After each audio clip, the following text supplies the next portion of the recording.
The following is a conversation with George Hotz, his third time on this podcast. He's the founder of Comma AI that seeks to solve autonomous driving and is the founder of a new company called Corp that created tinygrad, a neural network framework that is extremely simple with the goal of making it run on any device by any human easily and efficiently. As you know, George also did a large number of fun and amazing things, from hacking the iPhone to recently joining Twitter for a bit as an intern, in quotes, making the case for refactoring the Twitter codebase. In general, he's a fascinating engineer and human being, and one of my favorite people to talk to. And now, a quick few second mention of each sponsor. Check them out in the description. It's the best way to support this podcast. We got Numerai for the world's hardest data science tournament, Babbel for learning new languages, NetSuite for business management software, Insight Tracker for blood paneling, and AG1 for my daily multivitamin. Choose wisely, my friends. Also, if you want to work on our team, we're always hiring. Go to lexfriedman.com/hiring.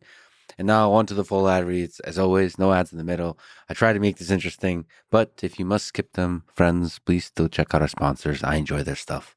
Maybe you will too. This episode is brought to you by Numerai, a hedge fund that uses artificial intelligence and machine learning to make investment decisions. They created a tournament that challenges data scientists to build best predictive models for financial markets. It's basically just a really, really difficult real-world data set to test out your ideas for how to build machine learning models. I think this is a great educational platform. I think this is a great way to explore, to learn about machine learning, and to really test yourself on real world data with consequences. No financial background is needed. The models are scored based on how well they perform on unseen data, and the top performers receive a share of the tournament's prize pool. Head over to Numerai/Lex, that's NUMER.AI/Lex, to sign up for a tournament and hone your machine learning skills. That's Numerai/Lex for a chance to play against me and win a share of the tournament's prize pool. That's Numerai/Lex. This show is also brought to you by Babbel, an app and website that gets you speaking in a new language within weeks. I have been using it to learn a few languages, Spanish, to review Russian, to practice Russian, to revisit Russian from a different perspective, because that becomes more and more relevant for some of the previous conversations I've had and some upcoming conversations I have. It really is fascinating how much another language, knowing another language, even to a degree where you can just have little bits and pieces of a conversation, can really unlock an experience in another part of the world. When you travel in France and Paris, just having a few words at your disposal, a few phrases, it begins to really open you up to strange, fascinating new experiences that ultimately, at least to me, teach me that we're all the same. We have to first see our differences to realize those differences are grounded in a basic humanity. And that experience that we're all very different and yet at the core the same. I think travel with the aid of language really helps unlock. You can get 55% off your Babbel subscription at babbel.com/LexPod. That's spelled BABBEL.com/LexPod. Rules and restrictions apply. This show is also brought to you by NetSuite, an all-in-one cloud business management system. They manage all the messy stuff that is required to run a business, the financials, the human resources, the inventory, if you do that kind of thing, e-commerce, all that stuff, all the business-related details. I know how stressed I am about everything that's required to run a team, to run a business that involves much more than just ideas and designs and engineering. It involves all the management of human beings, all the complexities of that, the financials, all of it. And sure, you should be using the best tools for the job. I sometimes wonder if I have it in me, mentally and skill-wise, to be a part of running a large company. I think, like with a lot of things in life, it's one of those things you shouldn't wonder too much about. You should either do or not do. But again, using the best tools for the job is required here. You can start now with a No payment or interest for 6 months. Go to netsuite.com/Lex to access their one-of-a-kind financing program. That's netsuite.com/Lex. This show is also brought to you by Insight Tracker, a service I use to track biological data that comes from my body, to predict, to tell me what I should do with my lifestyle, with my diet, what's working and what's not working. It's obvious. All the exciting breakthroughs that are happening with transformers, with large language models, even with diffusion, all of that is obvious that with raw data, with huge amounts of raw data, fine-tuned to the individual, would really reveal to us the signal in all the noise of biology. I feel like that's on the horizon. The kinds of leaps in development that we saw in language, and now more and more visual data. I feel like biological data is around the corner, unlocking what's there in this multi-hierarchical, distributed system that is our biology. What is it telling us? What is the secrets it holds? What is the thing that it's missing that could be aided? Simple lifestyle changes, simple diet changes, simple changes in all kinds of things that are controllable by individual human being. I can't wait till that's a possibility. And Insight Tracker is taking steps towards that. Get special savings for a limited time when you go to insighttracker.com/Lex. This show is also brought to you by Athletic Greens. That's now called AG1. It has the AG1 drink. I drink it twice a day. At the very least, it's an all-in-one daily drink to support better health and peak performance. I drink it cold. It's refreshing. It's grounding. It helps me reconnect with the basics, the nutritional basics that makes this whole machine that is our human body run. All the crazy mental stuff I do for work, the physical challenges, everything, the highs and lows of life itself. All of that is somehow made better knowing that at least you got your nutrition in check. At least you're getting enough sleep. At least you're doing the basics. At least you're doing the exercise. Once you get those basics in place, I think you can do some quite difficult things in life. But anyway, beyond all that is just a source of happiness and a kind of a feeling of home. The feeling that comes from returning to the habit time and time again. Anyway, they'll give you 1 month supply of fish oil when you sign up at drinkag1.com/Lex. This is the Lex Friedman Podcast. To support it, please check out our sponsors in the description. And now, dear friends, here's George Hotz.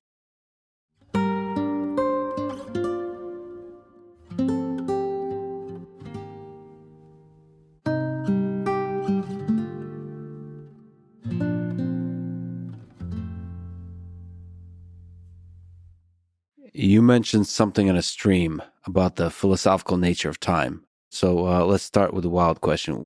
Do you think time is an illusion? You know, I sell phone calls to Comma for $1,000. Yeah. And some guy called me and it's $1,000. You can talk to me for half an hour. And he's like, yeah, okay. So like time doesn't exist. And I really wanted to share this with you. I'm like, oh, what do you mean time doesn't exist, right? Like, I think time is a useful model, whether it exists or not, right? Like, does quantum physics exist? Well, it doesn't matter. It's about whether it's a useful model to describe reality. Is time maybe compressive? Do you think there is an objective reality, or is everything just useful models? Like underneath it all, is there an actual thing that we're constructing models for? I don't know. I was hoping you would know. I don't think it matters. I mean, this kind of connects to the models of constructive reality with machine learning, right? Sure. Like, is it just nice to have useful approximations of the world such that we can do something with it? So there are things that are real. Coulomb-Graph complexity is real. Yeah. Yeah. The compressive math is real. Yeah. Should be a t-shirt. And I think hard things are actually hard. I don't think P equals NP. Ooh, strong words. Well, I think that's the majority. I do think factoring is in P, but I don't think you're the person that follows the majority in all walks of life. So, but it's good. For that one, I do. Yeah, in theoretical computer science, you're one of the sheep. All right, but to you, time is a useful model. Sure. What were you talking about on the stream with time? Are you made of time? If I remembered half the things I said on stream, Uh, someday someone's going to make a model of all of it, and it's going to come back to haunt me. Someday soon? Yeah, probably. Would that be exciting to you or sad that there's a George Hotz model? I mean, the question is when the George Hotz model is better than George Hotz. Like, I am declining and the model is growing. So what is the metric by which you measure better or worse in that? If you're competing with yourself, maybe you can just play a game where you have the George Hotz answer and the George Hotz model answer and ask which people prefer. people close to you or strangers? Either one. It will hurt more when it's people close to me, but both will be overtaken by the George Hotz model. It'd be quite painful, right? Loved ones, family members would rather have the model over for Thanksgiving than you. Yeah. Or like significant others would rather sext with the large language model version of you. Especially when it's fine-tuned to their preferences. Yeah. Well, that's what we're doing in a relationship, right? We're just fine-tuning ourselves, but we're inefficient with it because we're selfish and greedy and so on. Our language models can fine-tune more efficiently, more selflessly. There's a Star Trek Voyager episode where, Catherine Janeway, lost in the Delta Quadrant, makes herself a lover on the holodeck. Mhm. And the lover falls asleep on her arm and he snores a little bit. And, Janeway edits the program to remove that. And then, of course, the realization is, wait, this person's terrible. It is actually all their nuances and quirks and slight annoyances that make this relationship worthwhile. But I don't think we're going to realize that until it's too late. Well, I think a large language model could incorporate the flaws and the quirks and all that kind of stuff. Just the perfect amount of quirks and flaws to make you charming without crossing the line. Yeah. And that's probably a good approximation of the percent of time the language model should be cranky or an asshole. Yeah. Or jealous or all this kind of stuff. And of course it can and it will, but all that difficulty at that point is artificial. There's no more real difficulty. Okay, what's the difference between real and artificial? Artificial difficulty is difficulty that's like constructed or could be turned off with a knob. Mm-hmm. Real difficulty is like you're in the woods and you got to survive. So if something cannot be turned off with a knob, it's real. Yeah, I think so. Or, you can't get out of this by smashing the knob with a hammer. Maybe you kind of can, Into the Wild when, Alexander Supertramp, he wants to explore something that's never been explored before, but it's the 90s, everything's been explored. So he's like, well, I'm just not going to bring a map. Yeah. No, you're not exploring. You should have brought a map, dude. You died. There was a bridge a mile from where you were camping. How does that connect to the metaphor of the knob? By not bringing the map, you didn't become an explorer. You just smashed the thing. Yeah. Yeah. The difficulty is still artificial. You failed before you started. What if we just don't have access to the knob? Well, that maybe is even scarier. Right? Like, we already exist in a world of nature, and nature has been fine-tuned over billions of years. Yeah. To have humans build something and then throw the knob away in some grand romantic gesture is horrifying. Do you think of us humans as individuals that are born and die, or are we just all part of one living organism that is Earth, that is nature? I don't think there's a clear line there. I think it's all kind of just fuzzy. I don't know. I don't think I'm conscious. I don't think I'm anything. I think I'm just a computer program. So it's all computation. The thing running in your head is just is computation. Everything running in the universe is computation, I think. I believe the extended church Turing thesis. Yeah, but there seems to be an embodiment to your particular computation. There's a consistency. Well, yeah, but models have consistency too. Yeah. Models that have been RLHF'd will continually say, well, how do I murder ethnic minorities? Oh, well, I can't let you do that, Hal. There's a consistency to that behavior. It's all RLHF. We all RLHF each other. We provide human feedback, and thereby fine-tune these little pockets of computation, but it's still unclear why that pocket of computation stays with you like for years. It just kind of like you have this consistent set of physics, biology, whatever you call the neurons firing, like the electrical signals, the mechanical signals, all of that seems to stay there, and it contains information, it stores information, and that information permeates through time and stays with you. There's like memory. It's like sticky. Okay, to be fair, like a lot of the models we're building today are even RLHF is nowhere near as complex as the human loss function. Reinforcement learning with human feedback.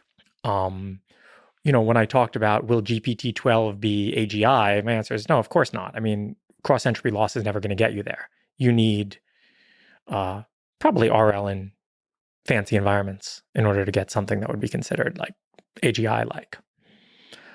So to ask like the question about like why, I don't know, like it's just some quirk of evolution, right? I don't think there's anything particularly special about where I ended up, where humans ended up. So, okay, we have human level intelligence. Would you call that AGI? Whatever we have? Sure. GI? I don't really even like the word AGI, but general intelligence is defined to be whatever humans have. Okay. So why can GPT-12 not get us to AGI? Can we just like linger on that? If your loss function is categorical cross entropy, if your loss function is just try to maximize compression, I have a SoundCloud, I rap, and I tried to get ChatGPT to help me write raps. Mm-hmm. And the raps that it wrote sounded like YouTube comment raps. You know, you can go on any rap beat online and you can see what people put in the comments. And it's the most like mid-quality rap you can find. Is mid good or bad? Mid is bad. Mid is it's bad. Like mid. Right. It's like every time I talk to you, I learn new words. Mid, yeah. I was like, is it like basic? Is that what mid means? Kind of. It's like middle of the curve, right? Yeah. So there's like that intelligence curve. Yeah. And you have like the dumb guy and the smart guy and then the mid guy. Yeah. And actually being the mid guy is the worst. The smart guy is like, I put all my money in Bitcoin. The mid guy is like, you can't put money in Bitcoin. It's not real money. And all of it is a genius meme. That's another interesting one. Memes. The humor, the idea, the absurdity encapsulated in a single image. And it just kind of propagates virally between all of our brains. I didn't get much sleep last night, so I'm very, I sound like I'm high, but I swear I'm not. Do you think we have ideas or ideas have us? I think that we're going to get super scary memes once the AIs actually are superhuman. Ooh, like you think AI will generate memes? Oh, of course. You think it'll make humans laugh?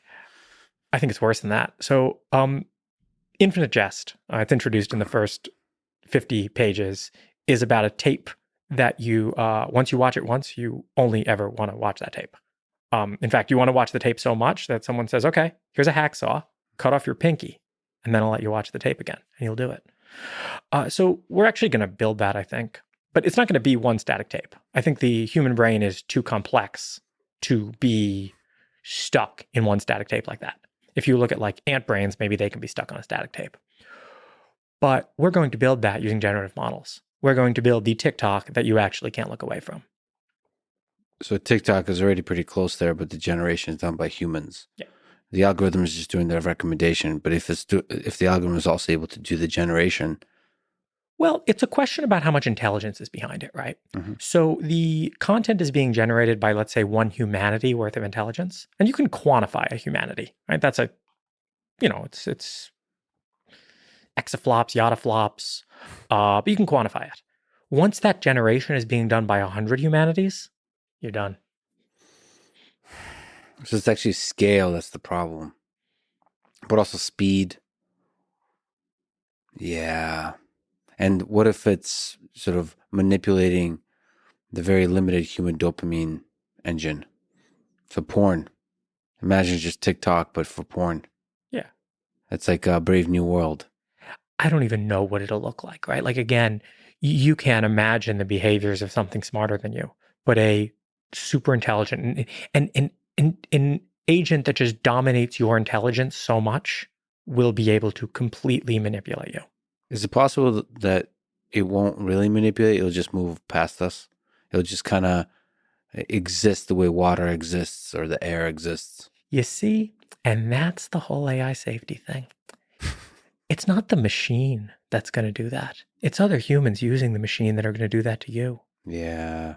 Because the machine is not interested in hurting humans. It's just... The machine is a machine. Yeah. But the human gets the machine. And there's a lot of humans out there very interested in manipulating you.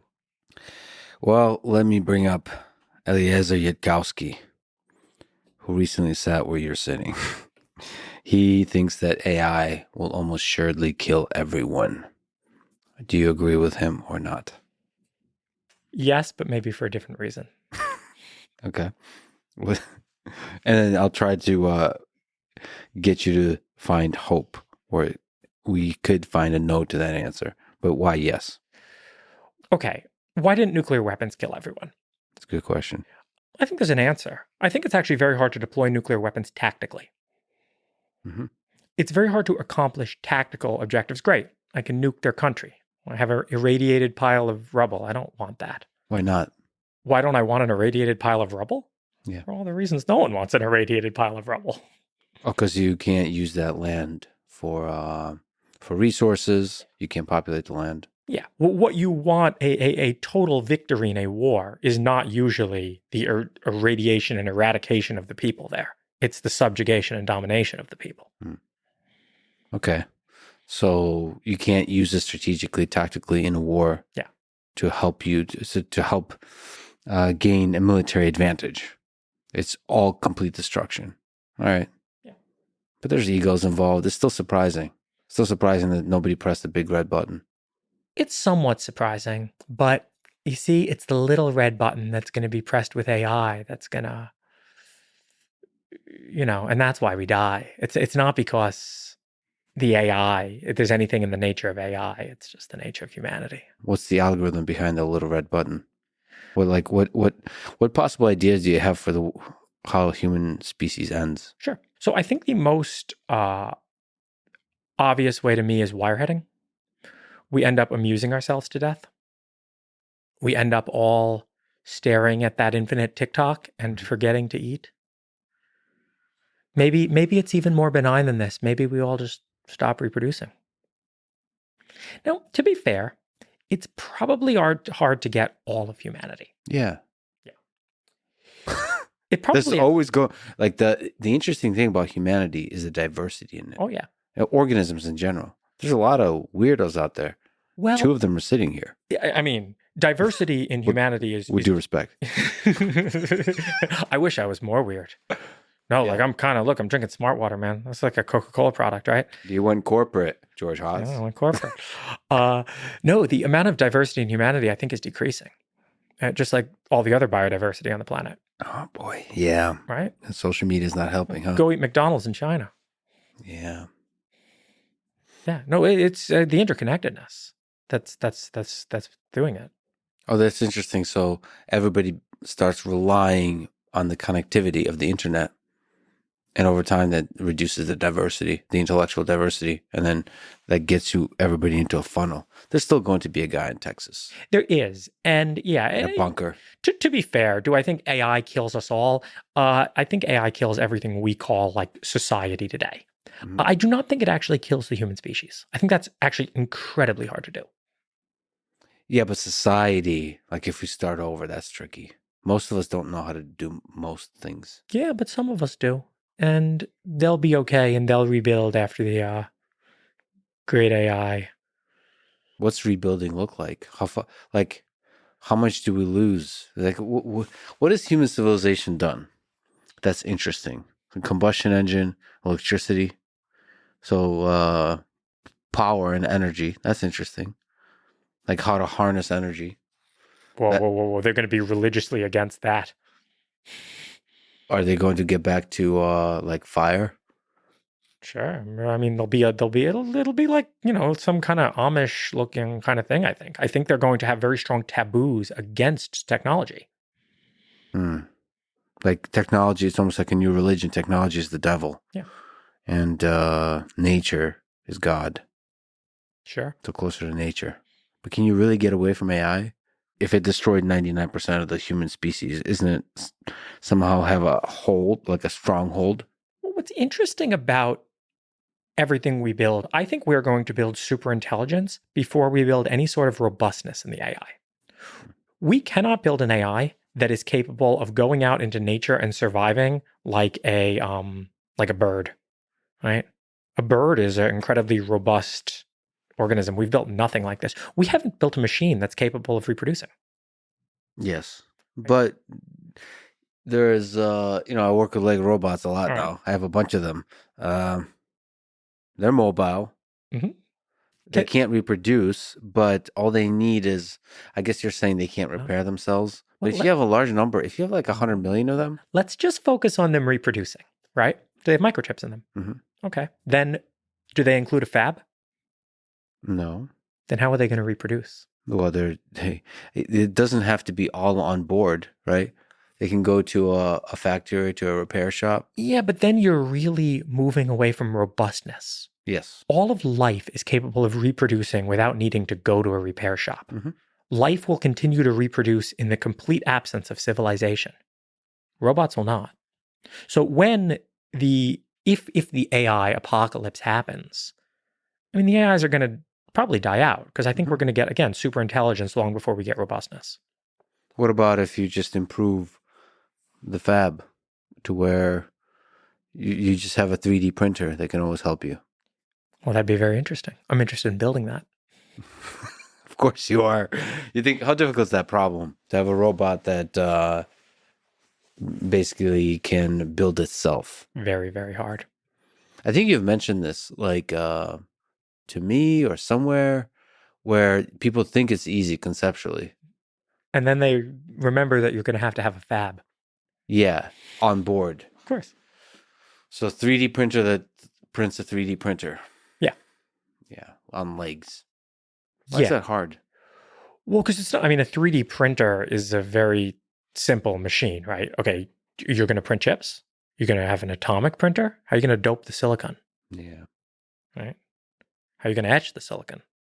You're going to have a very interesting kind of fab if you want to have a lot of computation on board. But you can do like structural type of robots that are dumb. Yeah, but structural type of robots aren't going to have the intelligence required to survive in any complex environment. What about like ants type of systems where you have like trillions of them? I don't think this works. I mean, again, like ants at their very core are made up of cells that are capable of individually reproducing. They're doing quite a lot of computation that we're taking for granted. It's not even just the computation. It's that reproduction is so inherent. Okay, so like there's two stacks of life in the world. Mm-hmm. There's the biological stack and the silicon stack. The biological stack starts with reproduction. Reproduction is at the absolute core. The first proto-RNA organisms were capable of reproducing. Right? The silicon stack, despite as far as it's come, is nowhere near being able to reproduce. Yeah. So the fab movement, digital fabrication in the full range of what that means is still in the early stages. Yeah. You're interested in this world. Even if you did put a fab on the machine, right? Let's say, okay, we can build fabs. We know how to do that as humanity. We can probably put all the precursors that build all the machines and the fabs also in the machine. So first off, this machine is going to be absolutely massive. I mean, we almost have think of the size of the thing required to reproduce a machine today, right? Like, is our civilization capable of reproduction? Can we reproduce our civilization on Mars? If we were to construct a machine that is made up of humans, like a company that can reproduce itself. Yeah. I don't know. It feels like 115 people. I think it's so much harder than that. 120? I just been looking for a number. I believe that Twitter can be run by 50 people. I think that this is going to take most of society, right? Like we live in one globalized world now. No, but you're not interested in running Twitter. You're interested in seeding. Like you want to seed a civilization and then, because humans can oh, okay. You're talking sex. about, yeah, okay. So you're talking about the humans reproducing and basically what's the smallest self-sustaining colony of humans? Yeah. Yeah, okay, fine. But they're not going to be making 5 nanometer chips. Over time, they will. I think you're being like we have to expand our conception of time here. Going back to the original All right. time scale. I mean, over across maybe 100 generations, we're back to making chips. No, if you seed the colony correctly. Maybe. Or maybe they'll watch our colony die out over here and be like, we're not making chips. Don't make chips. No, but you have to seed that colony correctly. Whatever you do, don't make chips. Chips are what led to their downfall. Well, that is the thing that humans do. They come up, they construct a devil, a good thing and a bad thing, and they really stick by that, and then they murder each other over that. There's always one asshole in the room who murders everybody. And he usually makes tattoos and nice branding with flags. Do you need that asshole? That's the question, right? Humanity works really hard today to get rid of that asshole, but I think they might be important.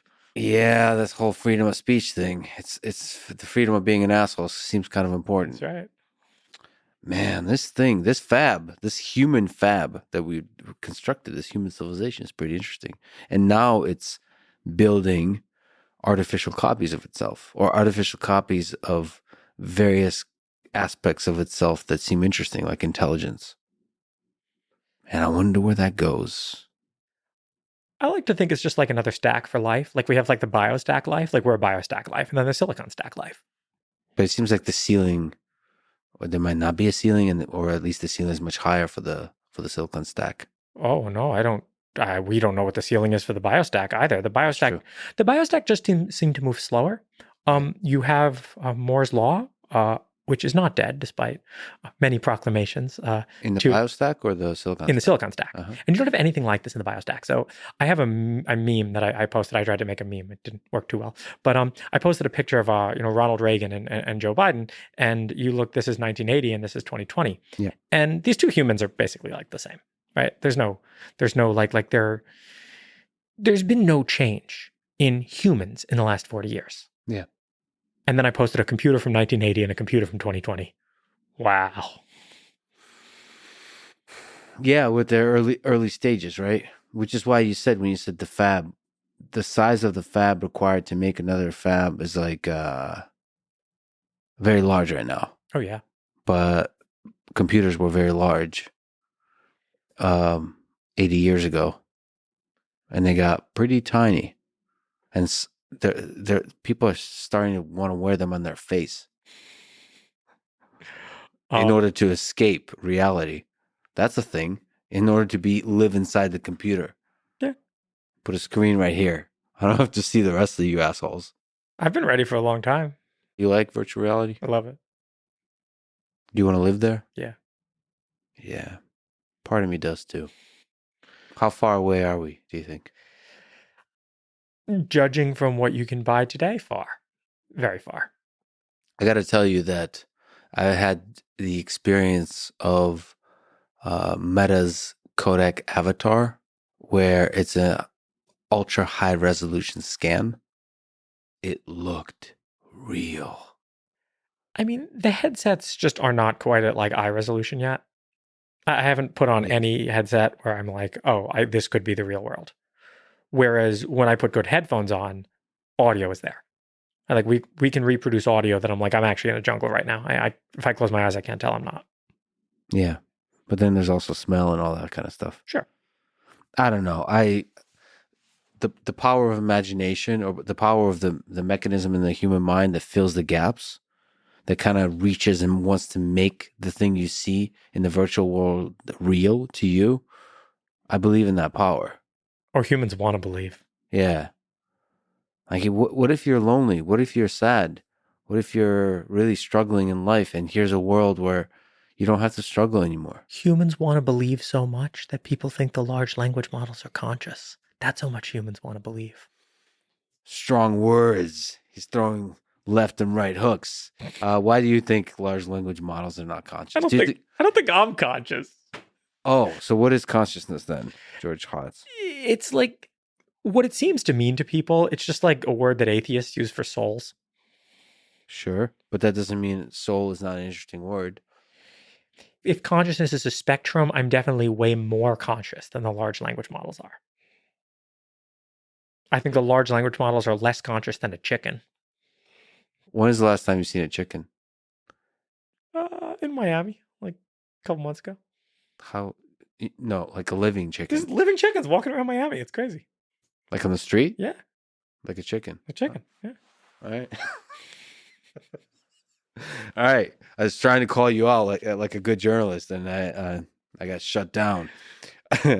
Okay, but you don't think much about this kind of subjective feeling that it feels like something to exist, and then as an observer, you can have a sense that an entity is not only intelligent, but has a kind of subjective experience of its reality, like a self-awareness that is capable of like suffering, of hurting, of being excited by the environment in a way that's not merely kind of an artificial response, but a deeply felt one. Humans want to believe so much that if I took a rock and a Sharpie and drew a sad face on the rock, they'd think the rock is sad.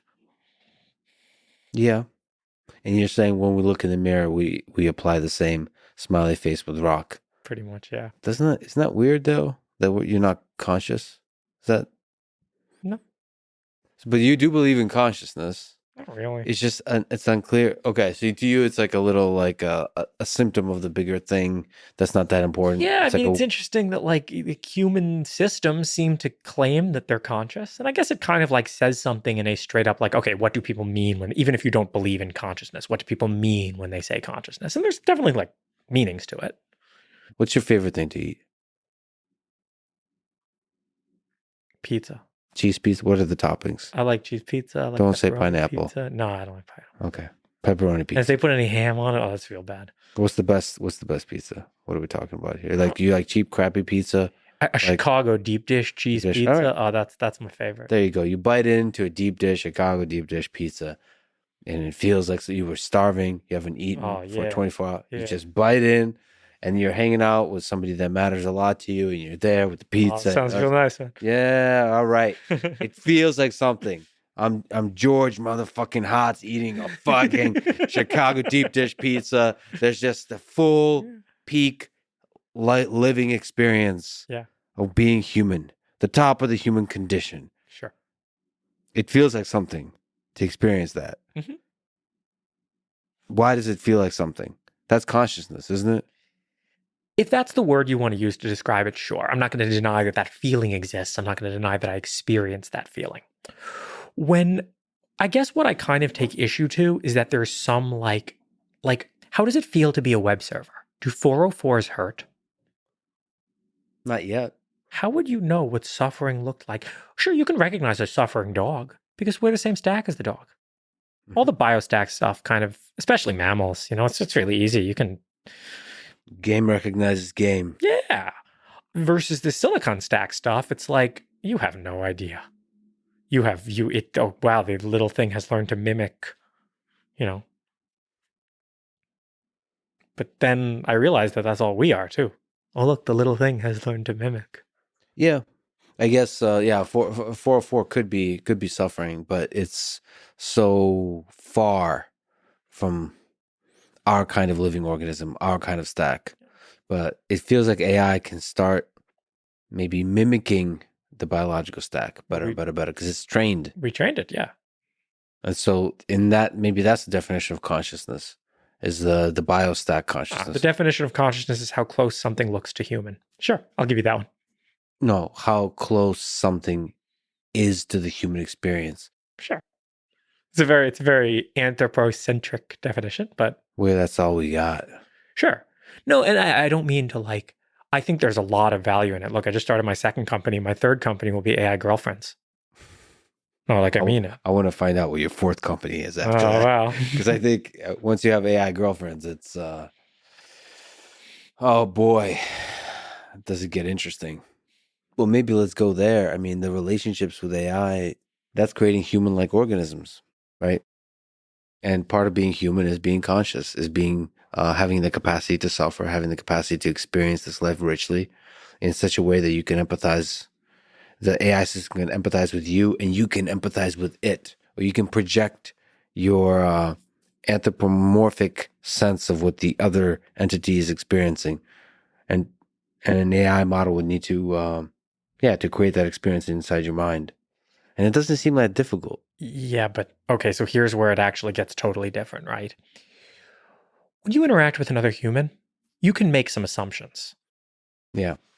When you interact with these models, you can't. You can make some assumptions that that other human experiences suffering and pleasure in a pretty similar way to you do. The golden rule applies.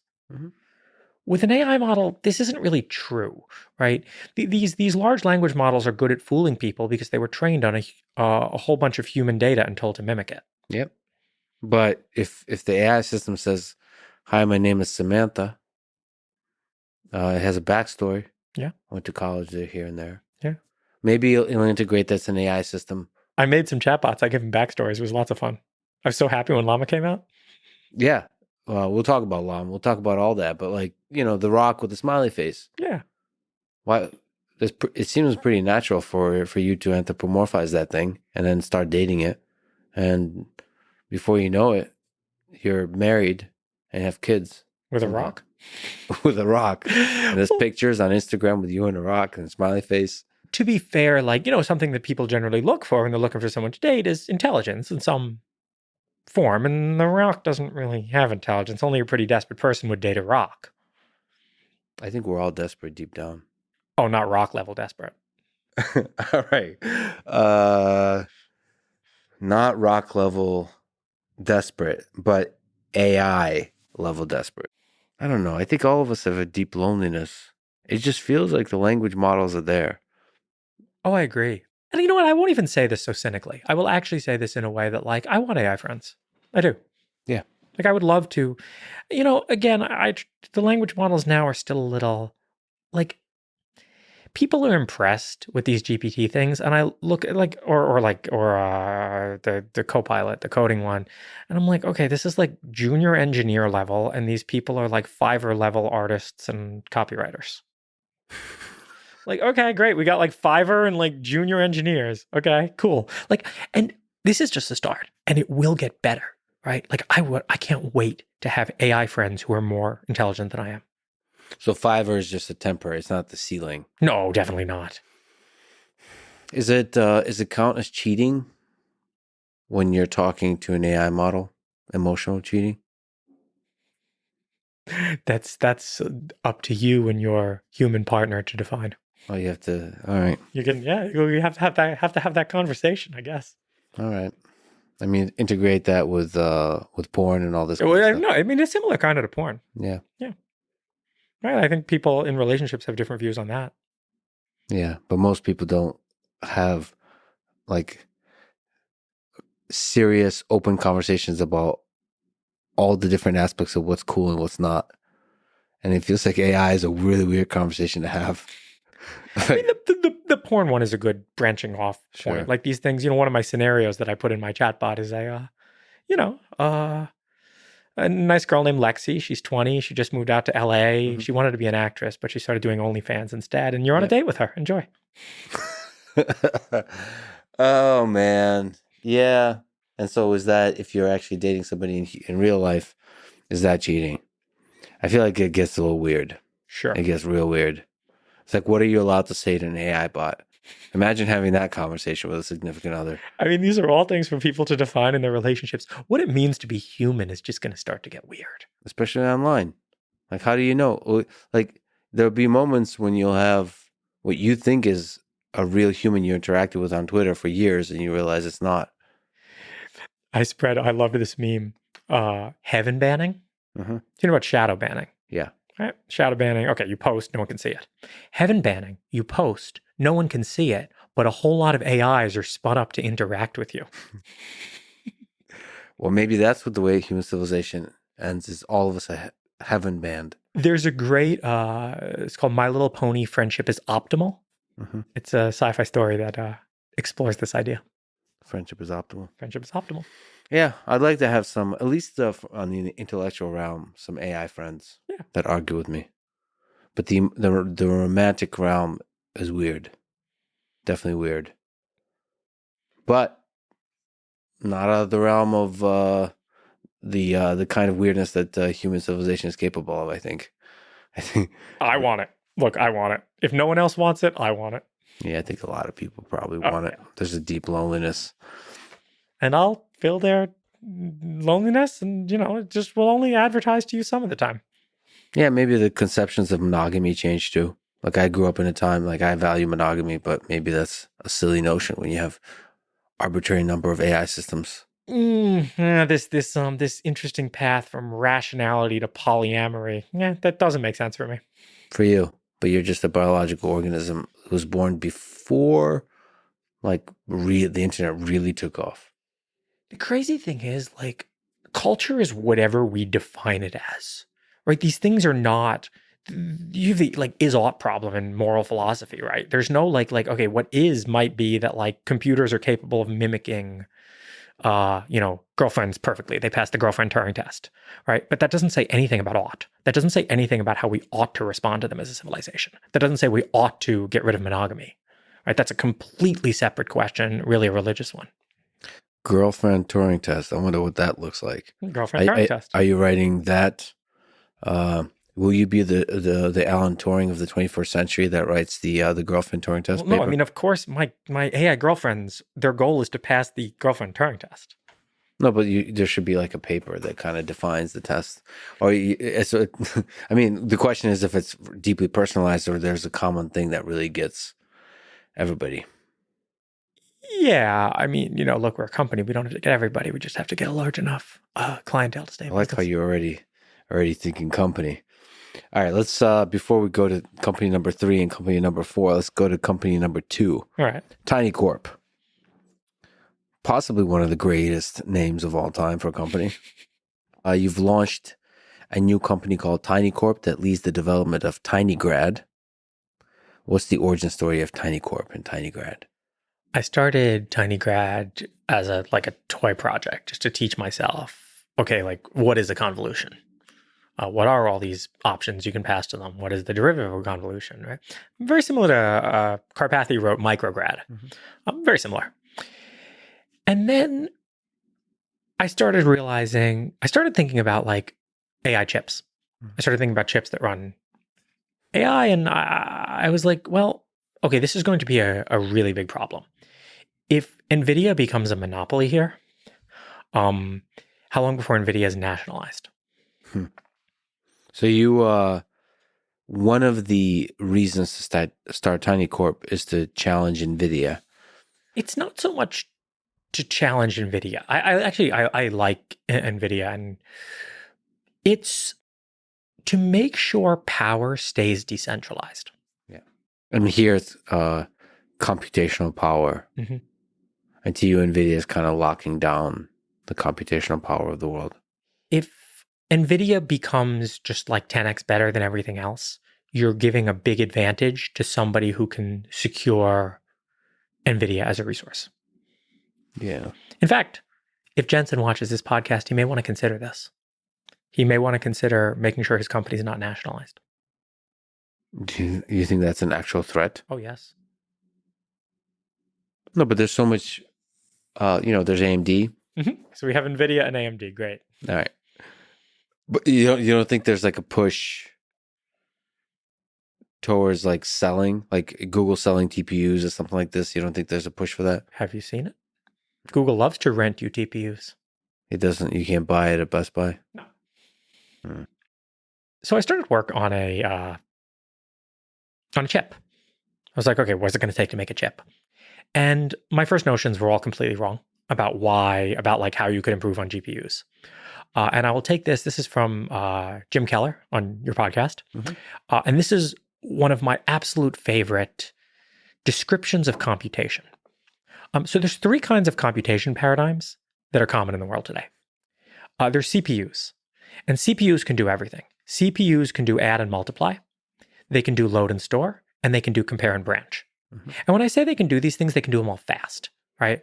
So compare and branch are unique to CPUs. And what I mean by they can do them fast is they can do things like branch prediction and speculative execution. And they spend tons of transistors and they use like super deep reorder buffers in order to make these things fast. Then you have a simpler computation model, GPUs. GPUs can't really do compare and branch. I mean, they can, but it's horrendously slow. Mm-hmm. But GPUs can do arbitrary load and store, right? GPUs can do things like X dereference Y. So they can fetch from arbitrary pieces of memory. They can fetch from memory that is defined by the contents of the data. The third model of computation is DSPs. And DSPs are just add and multiply. Right? Like they can do load and stores, but only static load and stores. Only loads and stores that are known before the program runs. And you look at neural networks today, and 95% of neural networks are all the DSP paradigm. They are just statically scheduled adds and multiplies.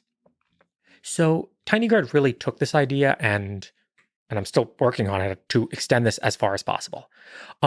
Every stage of the stack has Turing completeness. Right? Python has Turing completeness, and then we take Python, we go into C++, which is Turing complete, and then maybe C++ calls into some CUDA kernels, which are Turing complete. The CUDA kernels go through LLVM, which is Turing complete, into PTX, which is Turing complete, into SAS, which is Turing complete, on a Turing complete processor. I want to get Turing completeness out of the stack entirely. Because once you get rid of Turing completeness, you can reason about things. Rice's theorem and the halting problem do not apply to add-mul machines. Okay. What's the power and the value of getting Turing completeness out of, are we talking about the hardware or the software? Every layer of the stack. Every layer. Every layer of the stack, removing Turing completeness allows you to reason about things, right? So the reason you need to do branch prediction in a CPU, and the reason it's prediction, and the branch predictors are, I think they're like 99% on CPUs. Why did they get 1% of them wrong? Well, they get 1% wrong because you can't know, right? That's the halting problem. It's equivalent to the halting problem to say whether a branch is going to be taken or not.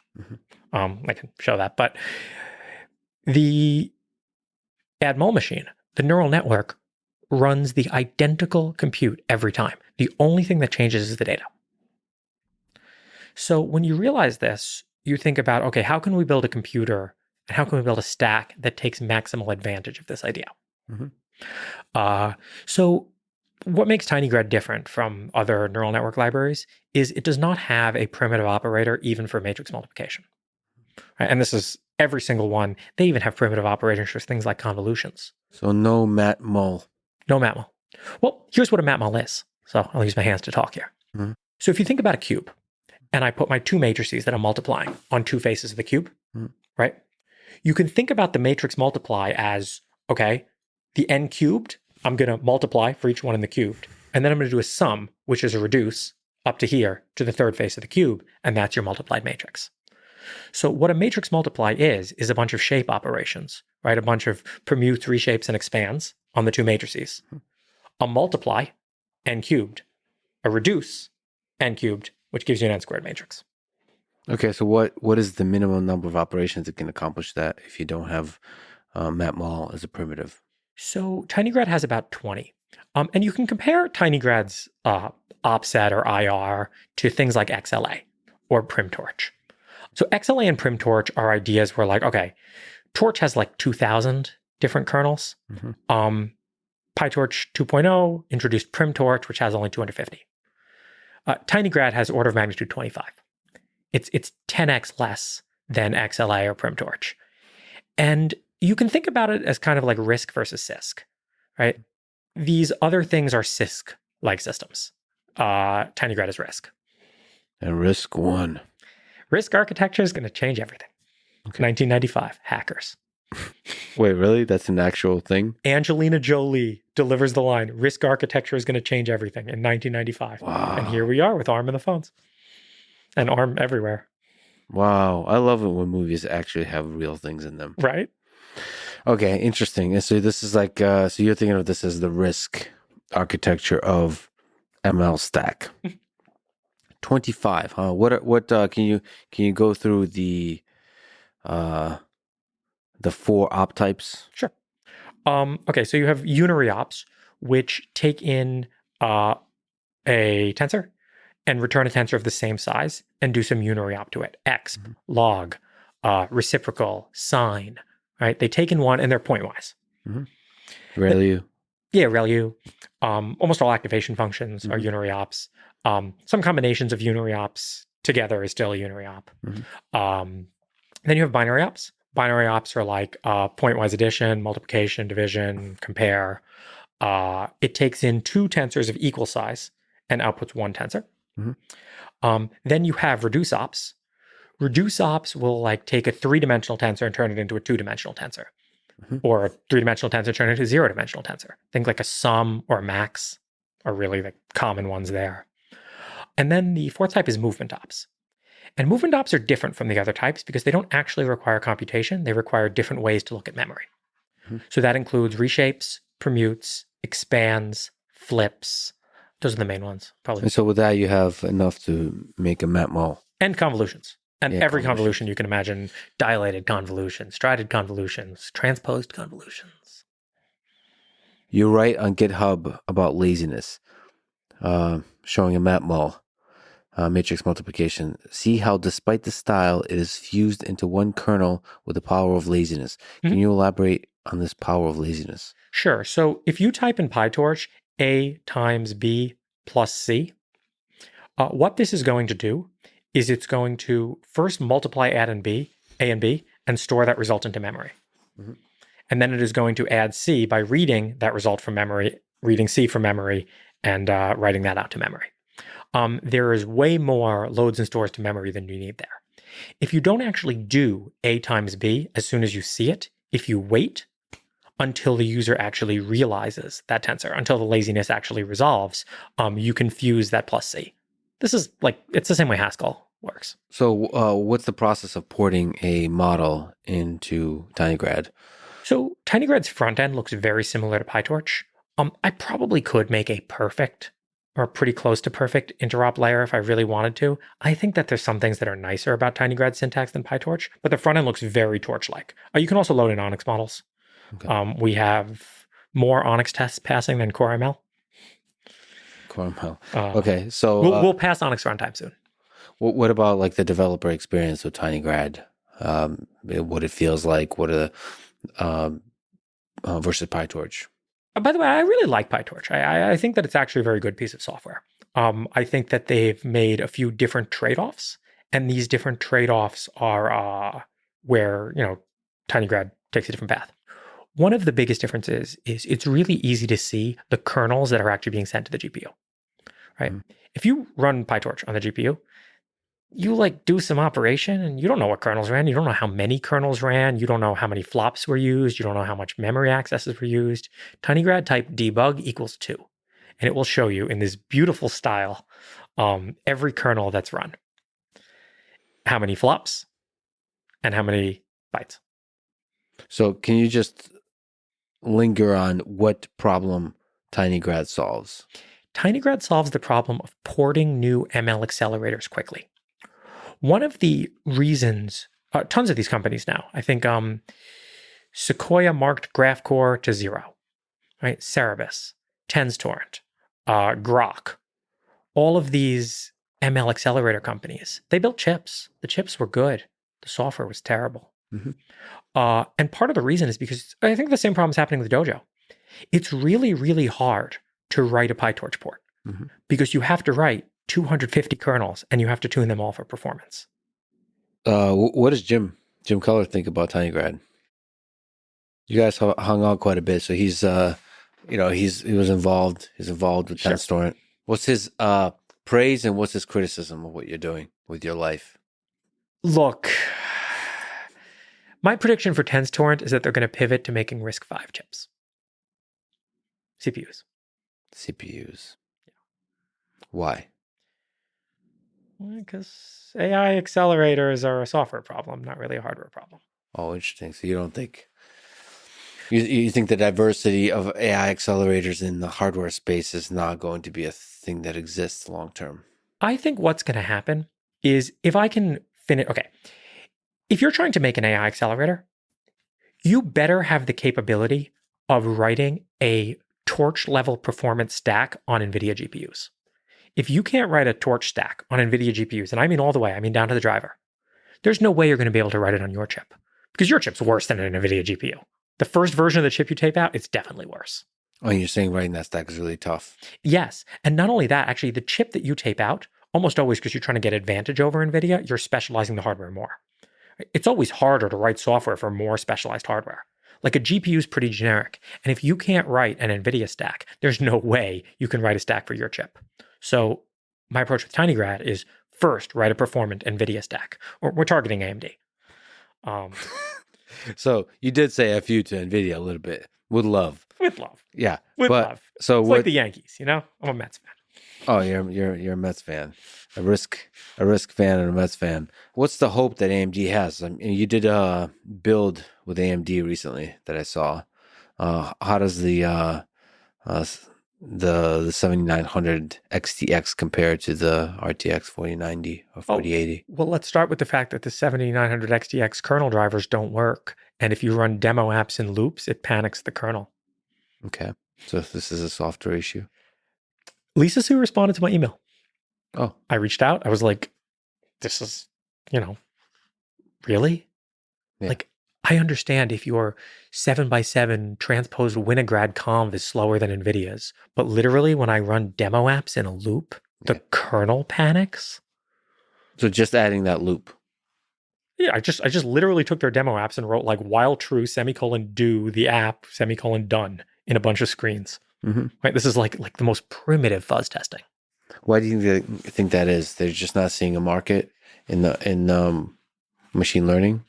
They're changing. They're trying to change. And I had a pretty positive interaction with them this week. Last week, I went on YouTube. I was just like, that's it. I give up on AMD. Like, this is their driver doesn't even like, I'm not gonna, I'll go with Intel GPUs. Right? Intel GPUs have better drivers. So you're kind of spearheading the diversification of GPUs. Yeah, and I'd like to extend that diversification to everything. I'd like to diversify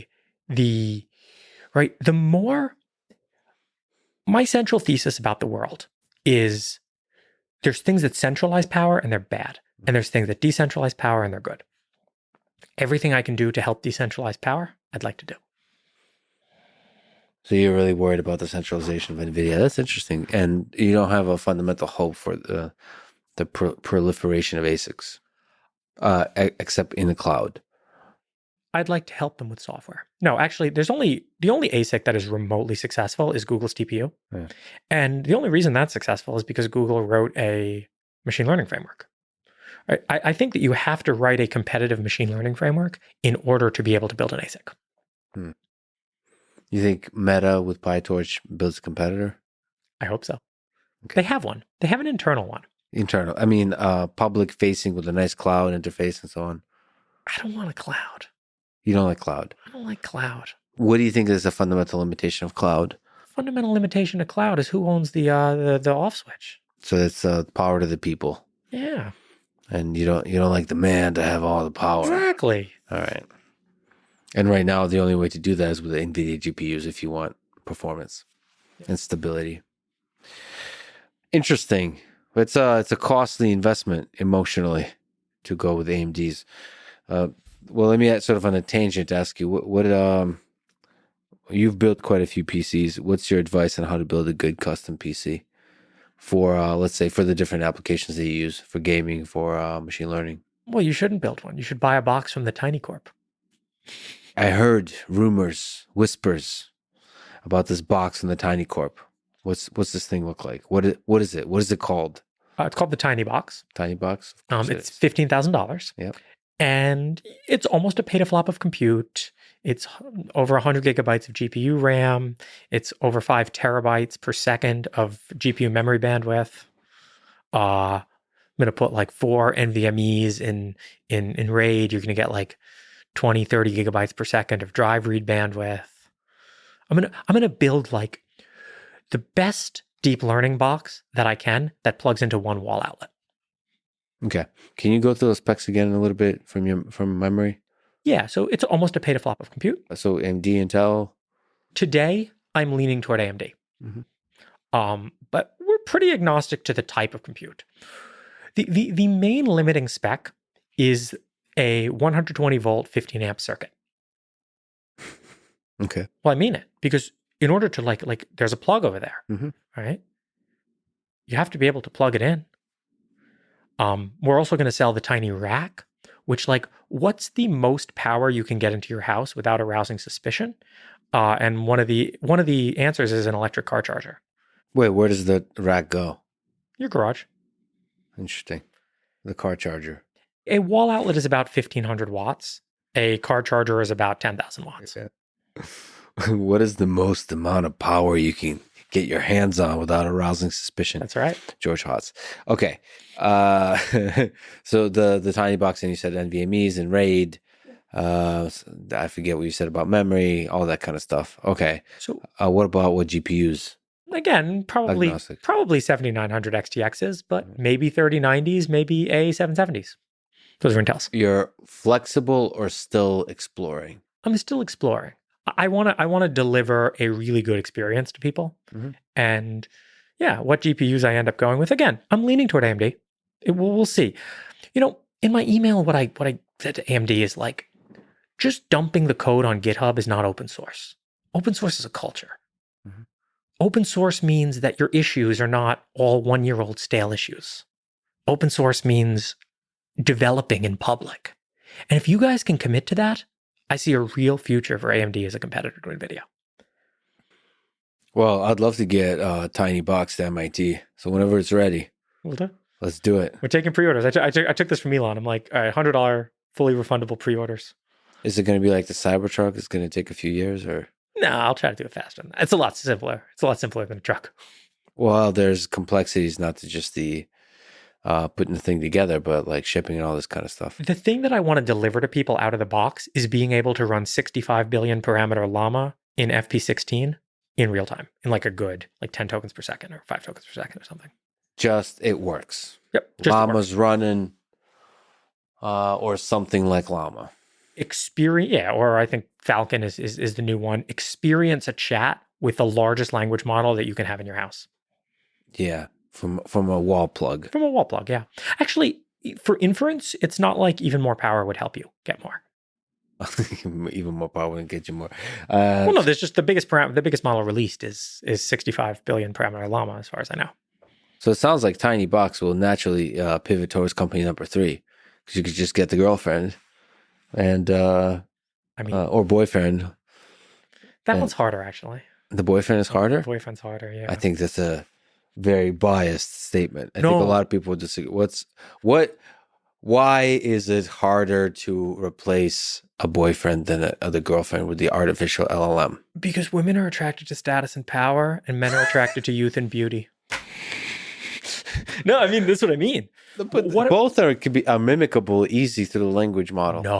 No, machines do not have any status or real power. I don't know. I think you both. Well, first of all, you're using language mostly to communicate youth and beauty and power and status. Sure. But status fundamentally is a zero-sum game, right? Whereas youth and beauty are not. No, I think status is a narrative you can construct.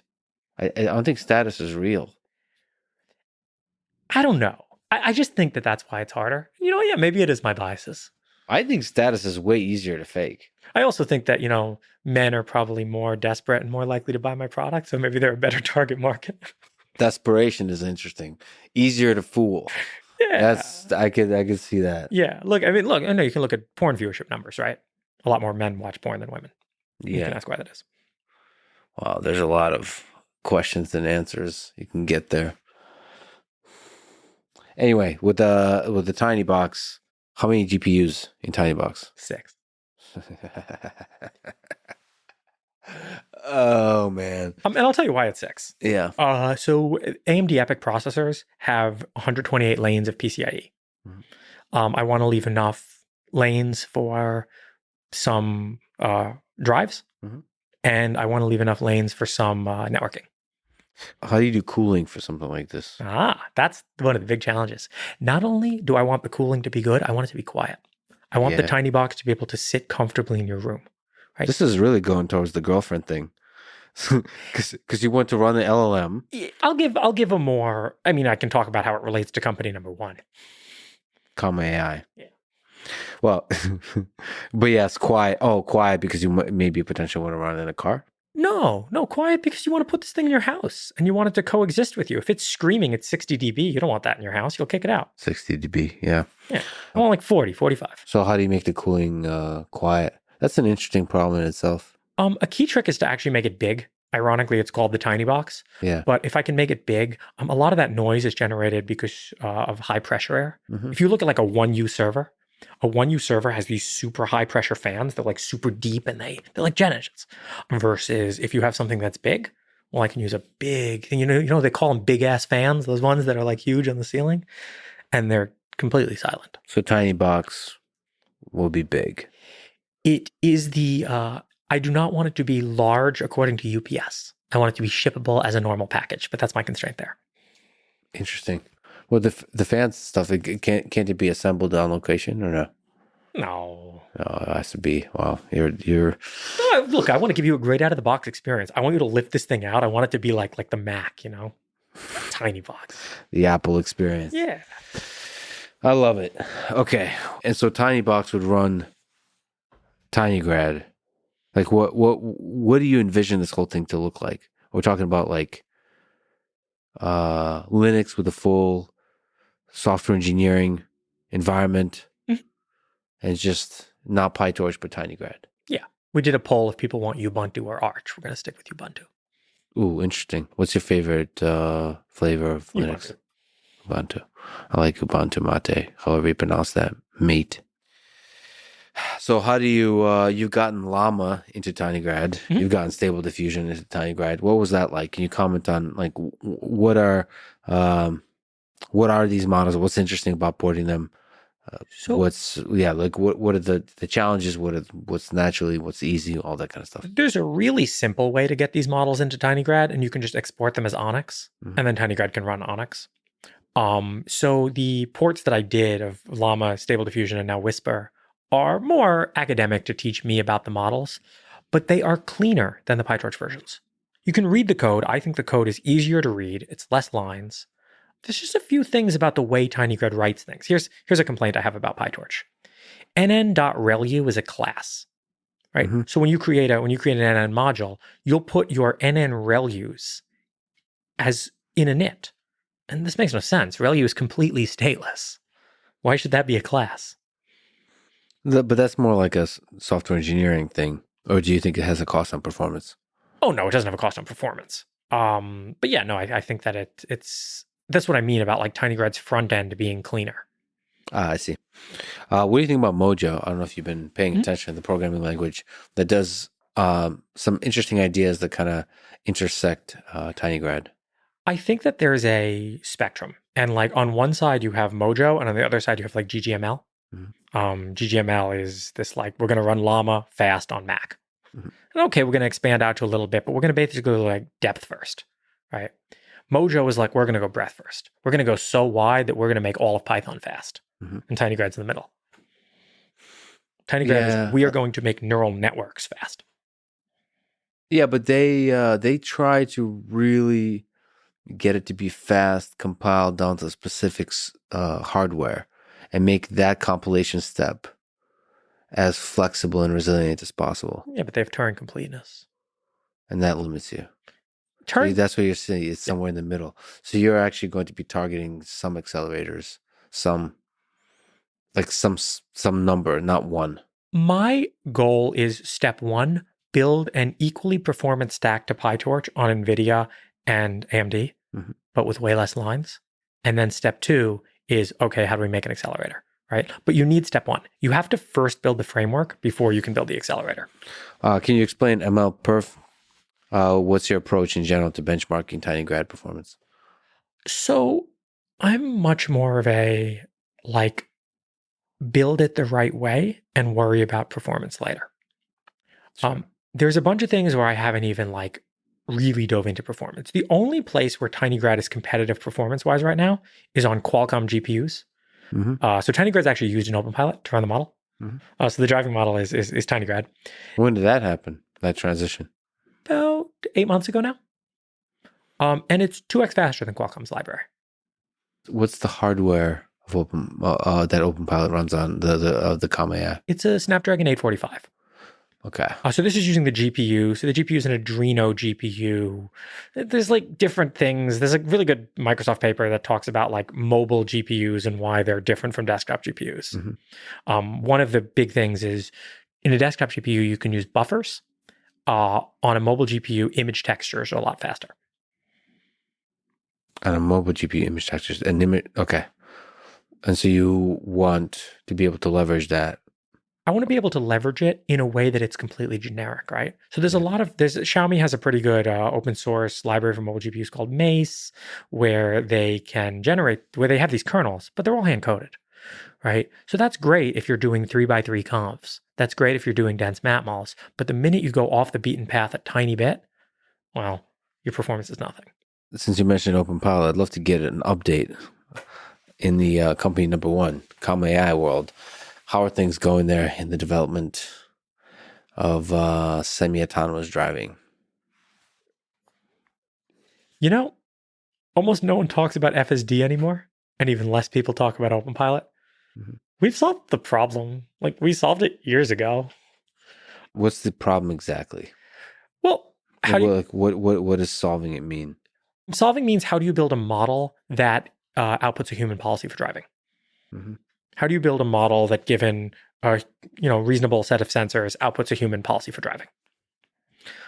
So you have companies like Waymo and Cruise, which are hand coding these things that are like quasi-human policies. Then you have Tesla, and maybe even to more of an extent, Comma, asking, okay, how do we just learn the human policy from data? The big thing that we're doing now, and we just put it out on Twitter, at the beginning of Comma, we published a paper called Learning a Driving Simulator. Mm-hmm. And the way this thing worked was it was an autoencoder and then an RNN in the middle, right? You take an autoencoder, you compress the picture, you use an RNN, predict the next state. And these things were, it was a laughably bad simulator, right? This is 2015 era machine learning technology.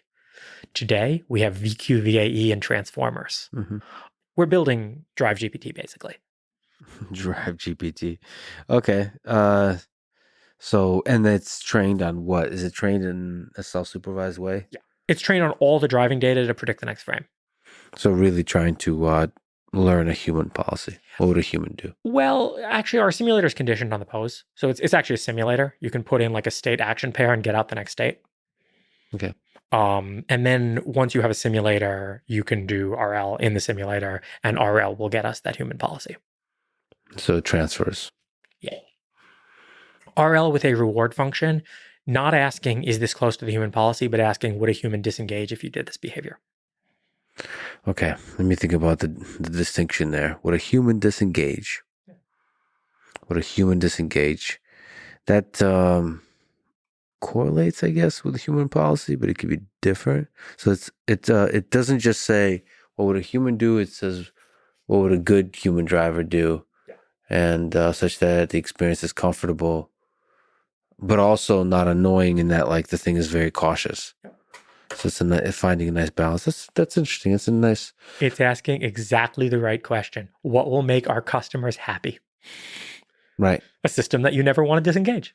Because usually disengagement is almost always a sign of, I'm not happy with what the system is doing. Usually. There's some that are just, I felt like driving, and those are always fine too, but they're just going to look like noise in the data. But even I felt like driving. Maybe, yeah. That's a signal. Like, why do you feel like driving?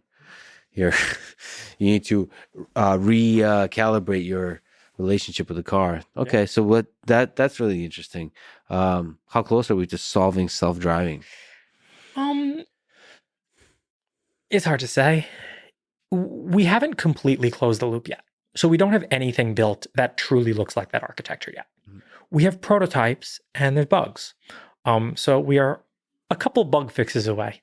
Might take a year, might take 10. What's the nature of the bugs? Are these major philosophical bugs, logical bugs? What kind of bugs are we talking about? No, they're just like stupid bugs, and like also we might just need more scale. We just massively expanded our compute cluster at Comma. Mm-hmm. We now have about 2 people worth of compute, 40 petaflops. Well, people are different. Yeah, 20 petaflops. That's a person. I mean, it's just a unit, right? Horses are different too, but we still call it a horsepower. Yeah, but there's something different about mobility than there is about perception and action in a very complicated world. But yes. Well, yeah, of course. Not all flops are created equal. If you have randomly initialized weights, it's not going to... Not all flops are created equal. Some flops are doing way more useful things than others. Yep. Tell me about it.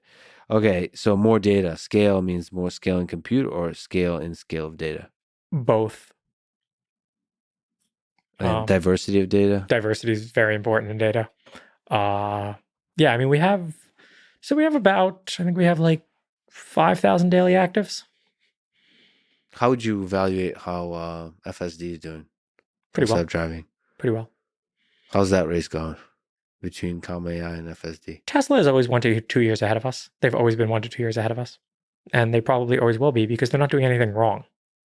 What have you seen that's since the last time we talked that are interesting architectural decisions, training decisions, like the way they deploy stuff, the architectures they're using in terms of the software, how the teams are run, all that kind of stuff, data collection? Anything interesting? I mean, I know they're moving toward more of an end-to-end approach.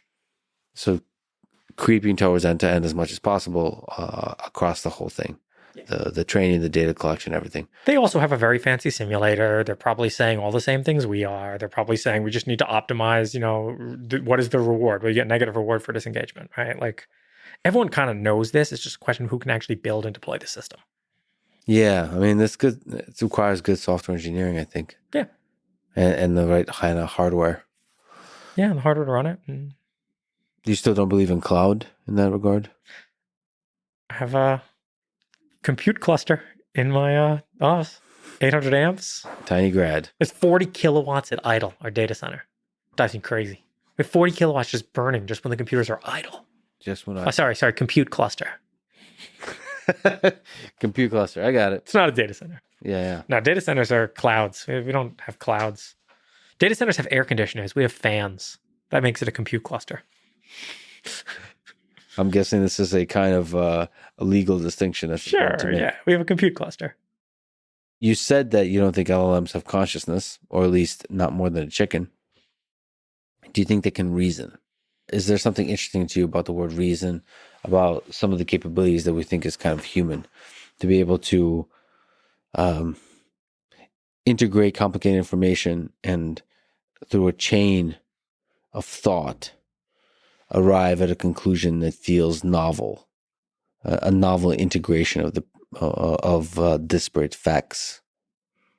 Yeah, I don't think that I think that they can reason better than a lot of people. Hey, isn't that amazing to you though? Isn't that like an incredible thing that a transformer can achieve? I mean, I think that calculators can add better than a lot of people. But language feels like reasoning through the process of language, which looks a lot like thought. Making brilliancies in chess, which feels a lot like thought.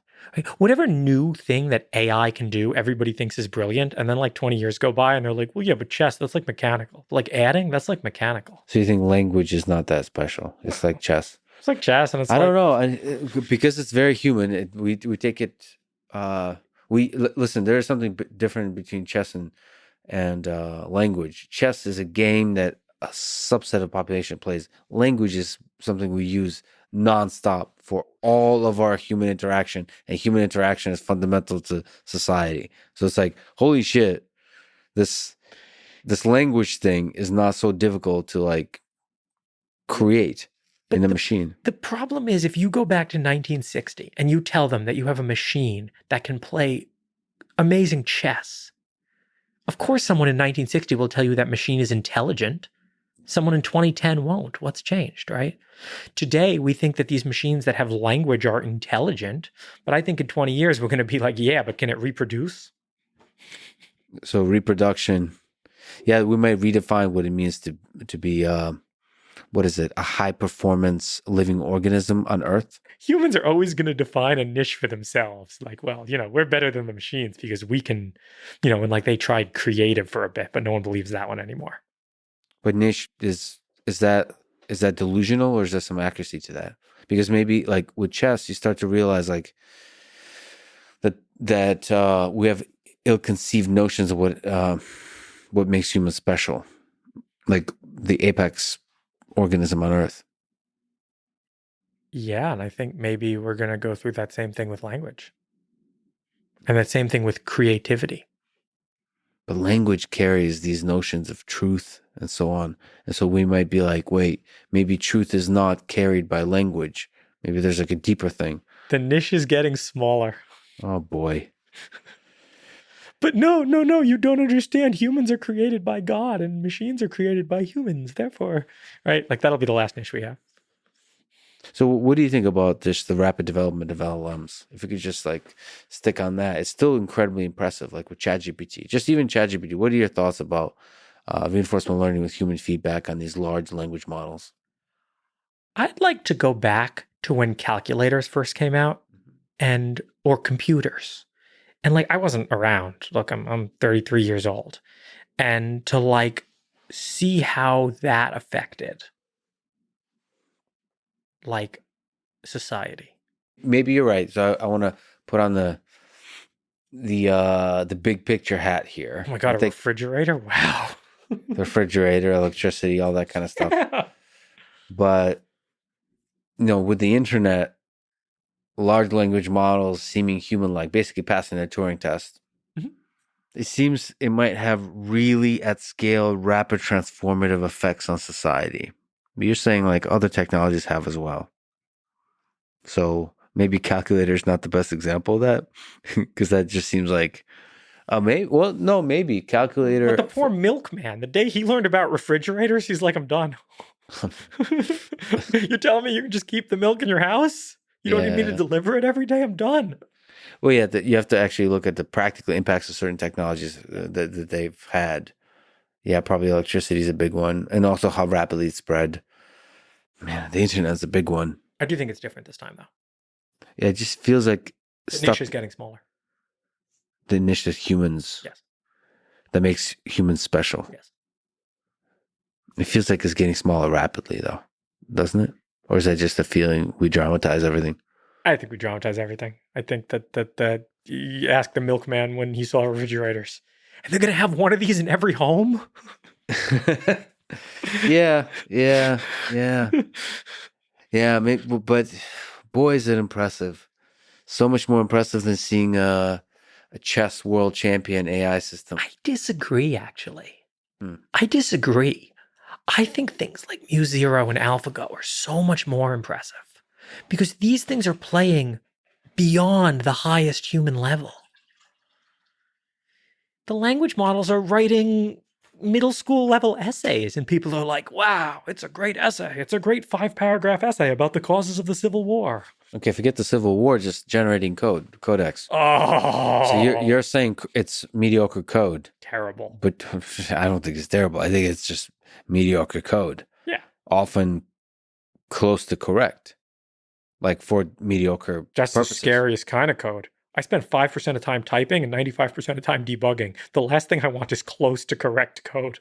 I want a machine that can help me with the debugging, not with the typing. It's like L2 level 2 driving, similar kind of thing. Yeah, you still should be a good programmer in order to modify. I wouldn't even say debugging. It's just modifying the code, reading it. Don't think it's like level 2 driving. I think driving is not tool complete and programming is. Meaning you don't use like the best possible tools to drive. Right? You're not like cars have basically the same interface for the last 50 years. Yep. Computers have a radically different interface. Okay. Can you describe the concept of tool complete? Yeah. So think about the difference between a car from 1980 and a car from today. Yeah. No difference really. It's got a bunch of pedals. It's got a steering wheel. Great. Maybe now it has a few ADAS features, but it's pretty much the same car. Right? You have no problem getting into a 1980 car and driving it. You take a programmer today who spent their whole life doing JavaScript and you put him in an Apple IIe prompt and you tell him about the line numbers in BASIC. Wait, but how do I insert something between line 17 and 18? Oh, well. In tool, you're putting in the programming languages.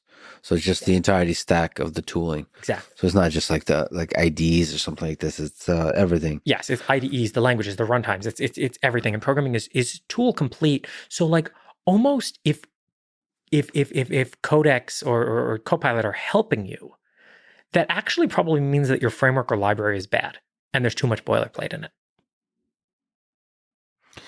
Yeah, but don't you think so much programming has boilerplate? tinygrad is now 2,700 lines, and it can run Llama and Stable Diffusion. And all of this stuff is in 2,700 lines. Boilerplate and abstraction indirections and all these things are just bad code.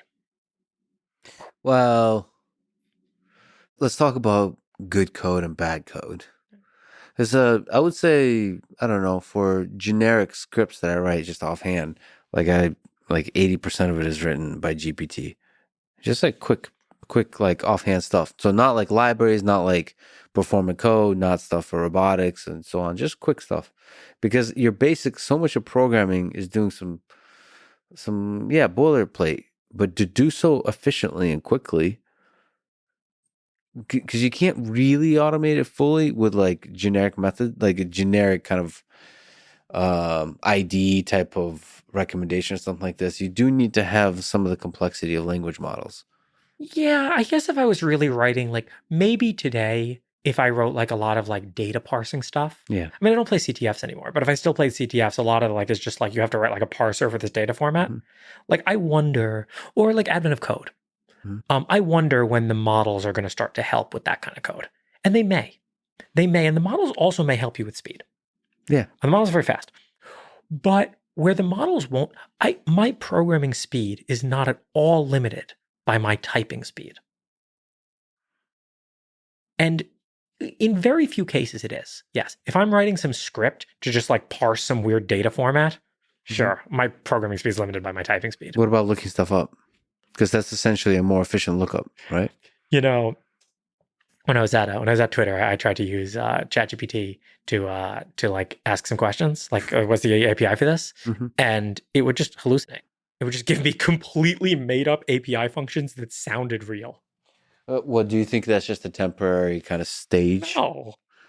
You don't think it'll get better and better and better in this kind of stuff? Because like it only hallucinates stuff in the edge cases. Yes. If you're writing generic code, it's actually pretty good. Yes. If you are writing an absolute basic like React app with a button, it's not going to hallucinate. Sure. No, there's kind of ways to fix the hallucination problem. I think Facebook has an interesting paper. It's called Atlas.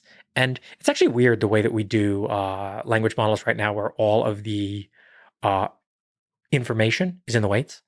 And the human brain's not really like this. We have like a hippocampus and a memory system. So why don't LLMs have a memory system? And there's people working on them. I think future LLMs are going to be like smaller, but are going to run looping on themselves and are going to have retrieval systems. And the thing about using a retrieval system is you can cite sources explicitly.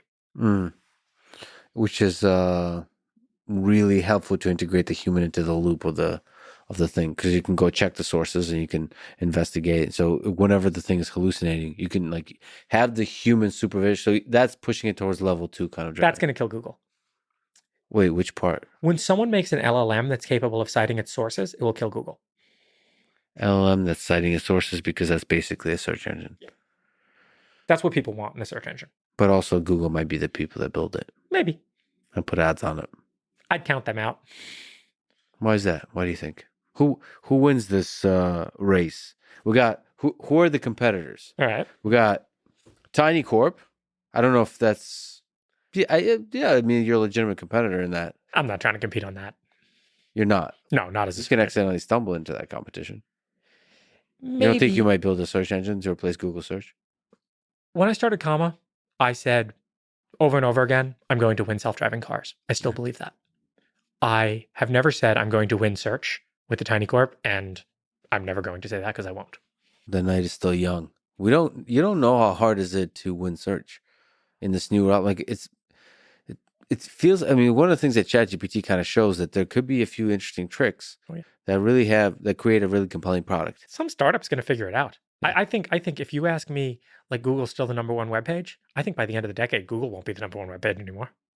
So you don't think Google, because of how big the corporation is? Look, I would put a lot more money on Mark Zuckerberg. Why is that? Because Mark Zuckerberg's alive. Like, this is old Paul Graham essay. Startups are either alive or dead. Google's dead. Facebook is alive. Facebook is alive. Meta is alive. Meta. You see what I mean? Like, that's just like Mark Zuckerberg. This is Mark Zuckerberg reading that Paul Graham essay and being like, I'm going to show everyone how alive we are. I'm going to change the name.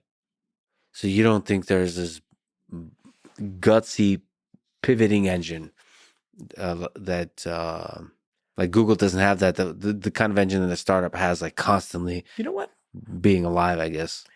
when I listen to your Sam Altman podcast, he talked about the button. Everyone who talks about AI talks about the button to turn it off, right? Do we have a button to turn off Google? Is anybody in the world capable of shutting Google down? What does that mean exactly? The company or the search engine? So we shut the search engine down. Could we shut the company down? Either.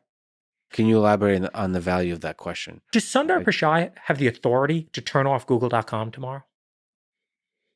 Who has the authority? That's a good question, Does right? anyone? Does anyone? Yeah, I'm sure. Are you sure? No, they have the technical power, but do they have the authority? Let's say Sundar Pichai made this his sole mission. Yeah. He came into Google tomorrow and said, I'm going to shut Google.com down. Yeah. I don't think he'd keep his position too long.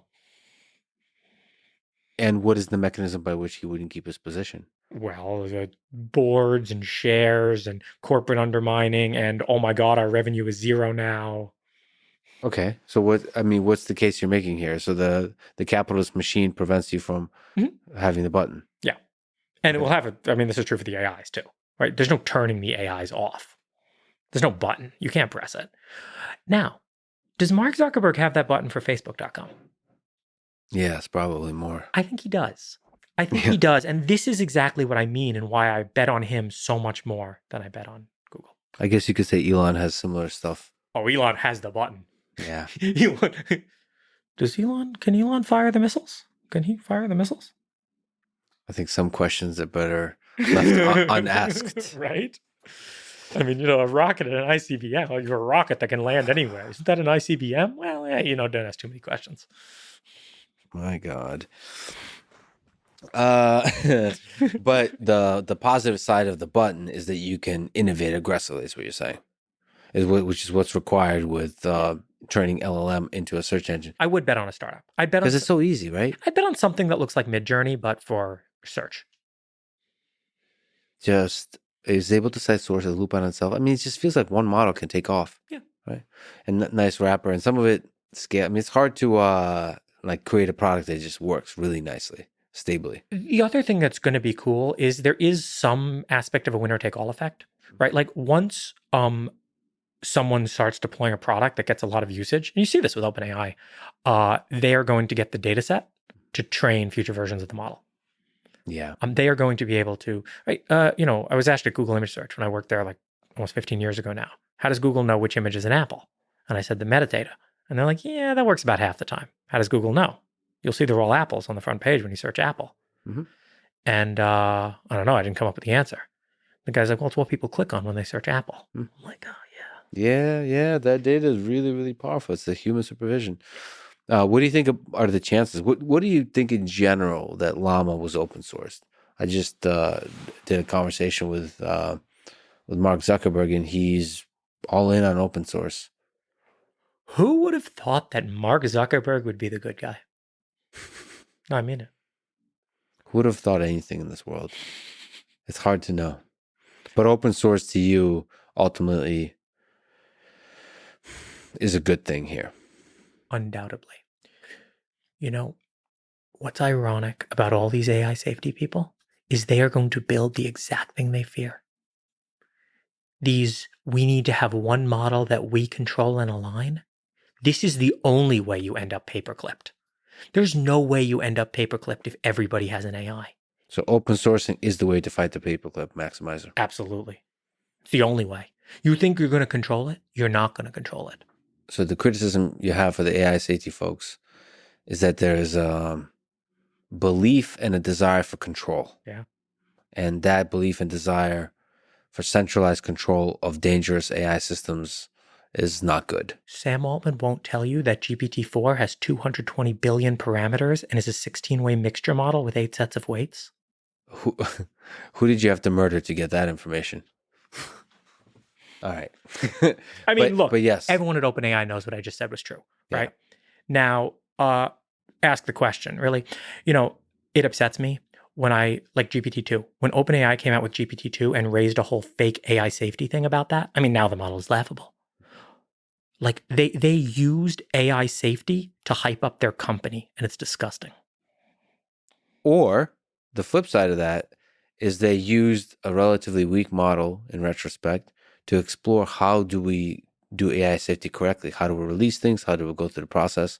I don't know if Sure. I don't know how much. All right. That's I don't know how much hype there the is. charitable interpretation. I don't know how much hype there is in AI safety, honestly. Oh, there's so much hype. At least on Twitter. I don't know. Maybe Twitter's not real life. Twitter's not real life.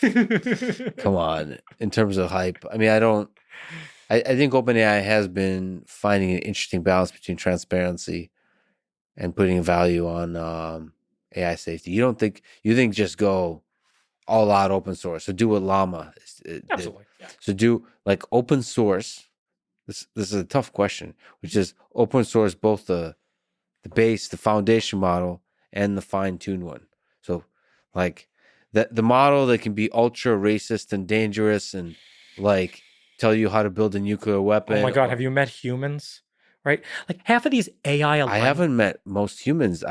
This allows you to meet every human. Yeah, I know, but half of these AI alignment problems are just human alignment problems. And that's what's also so scary about the language they use. It's like, it's not the machines you want to align, it's me. But here's the thing. It makes it very accessible to ask very questions where the answers have dangerous consequences if you were to act on them. I mean, yeah. Welcome to the world. Well, no, for me, there's a lot of friction if I want to find out how to, blow up something. No, there's not a lot of friction. That's so easy. No, like what do I search? Do I use Bing or which search engine do I use? No, there's like lots of stuff. Well, no, it feels like I have to keep clicking on a lot of places. First off, anyone who's stupid enough to search for how to blow up a building in my neighborhood is not smart enough to build a bomb, right? Are you sure about that? Yes. I feel like a language model makes it more accessible for that person who's not smart enough to do. They're not gonna build a bomb. Trust me. The people who are incapable of figuring out how to like ask that question a bit more academically and get a real answer from it are not capable of procuring the materials, which are somewhat controlled, to build a bomb. No, I think LLM makes it more accessible to people with money without the technical know-how. Right? To build it. Like, do you really need to know how to build a bomb to build a bomb? You can hire people, you can find like... Oh, you can hire people to build a... You know what? I was asking this question on my stream. Like, can Jeff Bezos hire a hitman? Probably not. But a language model can probably help you out. Yeah, and you'll still go to jail, right? Like, it's not like the language model is God. Like, the language model... It's you literally just hired someone on Fiverr. Like you. So, but okay. GPT-4 in terms of finding a hitman is like asking Fiverr how to find a hitman. I understand, but don't you think WikiHow? You know, WikiHow. But don't you think GPT-5 will be better? Because don't you think that information is out there on the internet? I mean, yeah, and I think that if someone is actually serious enough to hire a hitman or build a bomb, they'd also be serious enough to find the information. I don't think so. I think it makes it more accessible. If you have enough money to buy a hitman, I think it just decreases the friction of how hard is it to find that kind of hitman. I honestly think there's a jump in ease and scale of how much harm you can do. And I don't mean harm with language. I mean harm with actual violence. What you're basically saying is like, okay, what's going to happen is these people who are not intelligent are going to use machines to augment their intelligence. And now intelligent people and machines, intelligence is scary. Mm-hmm. Intelligent agents are scary. When I'm in the woods, the scariest animal to meet is a human, mm-hmm.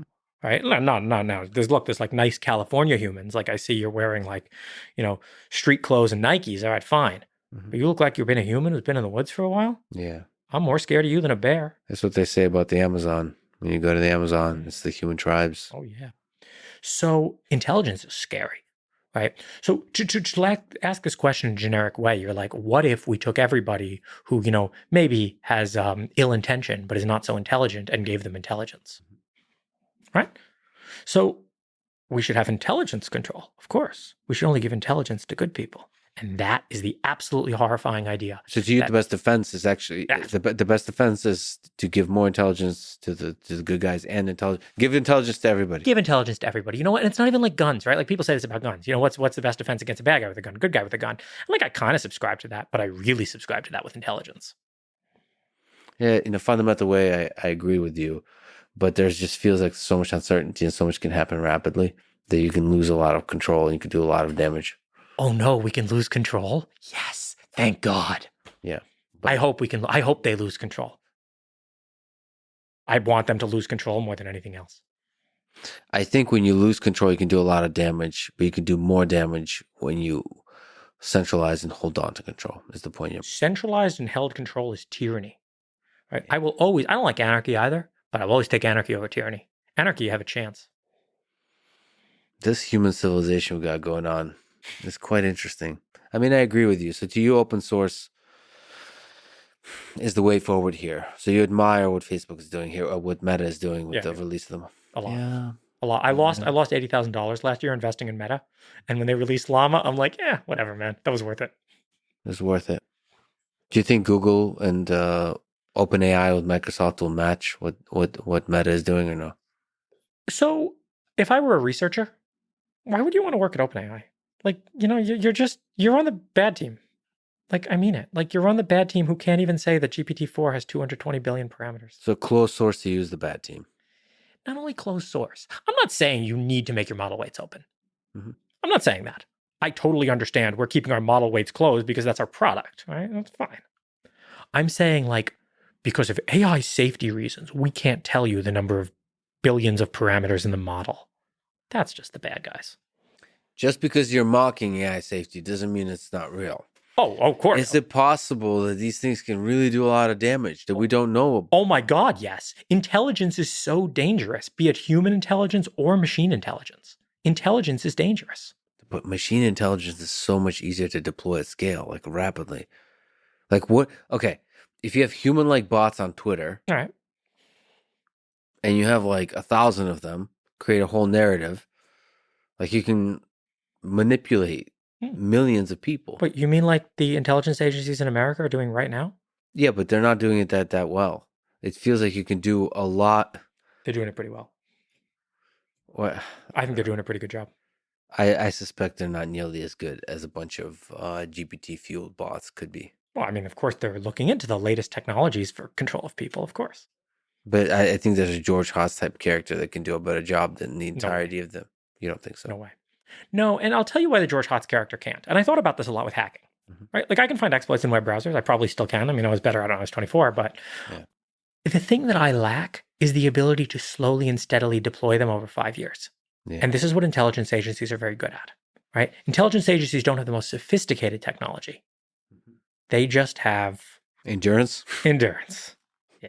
And the financial backing and the infrastructure for the endurance. So the more we can decentralize power, like you could make an argument, by the way, that nobody should have these things. And I would defend that argument. I would like you saying that, look, LLMs and AI and machine intelligence can cause a lot of harm, so nobody should have it. Mm-hmm. And I will respect someone philosophically with that position, just like I will respect someone philosophically with the position that nobody should have guns, right?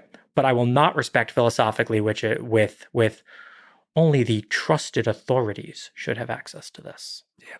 Who are the trusted authorities? You know what? I'm not worried about alignment between AI company and their machines. I'm worried about alignment between me and AI company. What do you think Eliezer Yudkowsky would say to you? Because he's really against open source. I know. And I thought about this.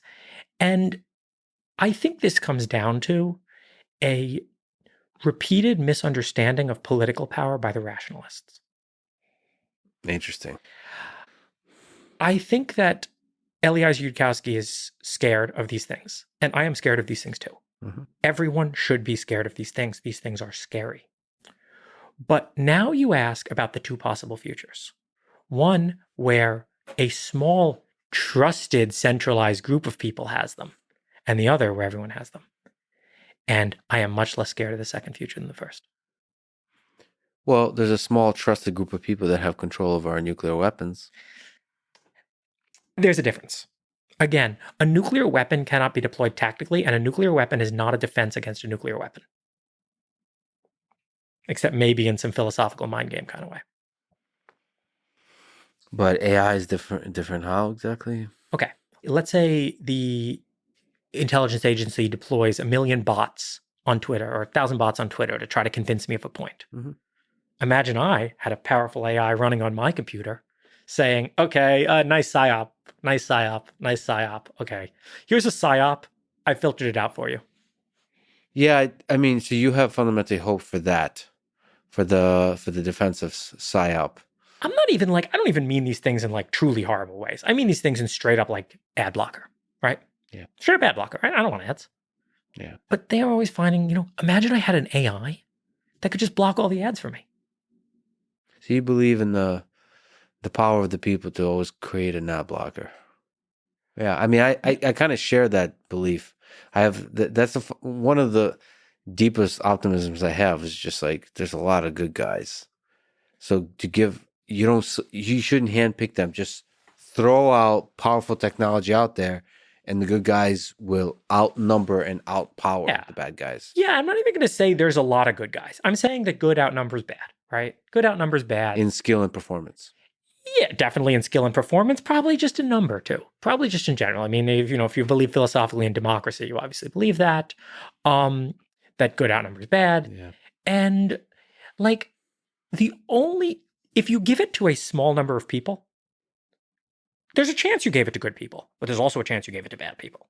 If you give it to everybody, well, if good outnumbers bad, then you definitely gave it to more good people than bad. That's really interesting. So that's on the safety grounds, but then also, of course, there's other motivations like you don't want to give away your secret sauce. Well, I respect capitalism. I think that it would be polite for you to make model architectures open source and fundamental breakthroughs open source. I don't think you have to make weights open source. You know what's interesting is that like there's so many possible trajectories in human history where you could have the next Google be open source. So, for example, I don't know if that connection is accurate, but Wikipedia made a lot of interesting decisions not to put ads. Like Wikipedia is basically open source. You could think of it that way. Yeah. And like that's one of the main websites on the internet. Yeah. And like it didn't have to be that way. It could have been like Google could have created Wikipedia, put ads on it. You could probably run amazing ads now on Wikipedia. You wouldn't have to keep asking for money. But it's interesting, right? So Llama, open source Llama, derivatives of open source Llama might win the internet. I sure hope so. I hope to see another era. The kids today don't know how good the internet used to be. And I don't think this is just, come on, like everyone's nostalgic for their past, but I actually think the internet, before small groups of weaponized corporate and government interests took it over, was a beautiful place. Those small number of companies have created some sexy products. But you're saying overall, in the long arc of history, the centralization of power they have like suffocated the human spirit at scale. Here's a question to ask about those beautiful, sexy products. Imagine 2000 Google to 2010 Google, right? Mm-hmm. A lot changed. We got Maps. We got Gmail. Mm-hmm. We lost a lot of products too, I think. Some were probably. We got Chrome, right? Yeah, Chrome. And now let's go from 2010. We got Android. Now let's go from 2010 to 2020. Well, what does Google have? Well, search engine, Maps, Mail, Android, and Chrome. Oh, I see. Yeah. The internet was this. I was Times Person of the Year in 2006. Yeah. I love this. It's you was Times Person of the Year in 2006, right? Yeah.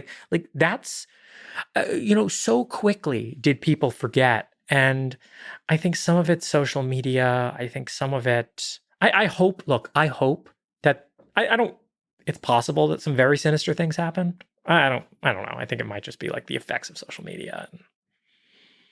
But something happened in the last 20 years.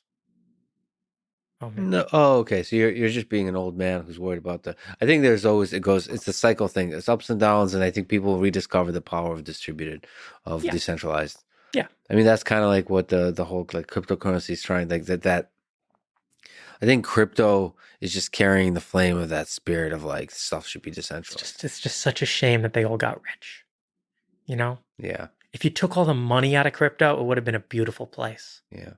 But no, I mean, these people, they sucked all the value out of it and took it. Yeah, money kind of corrupts the mind somehow. It becomes a drug. And you corrupted all of crypto. You had coins worth billions of dollars that had zero use. Yeah.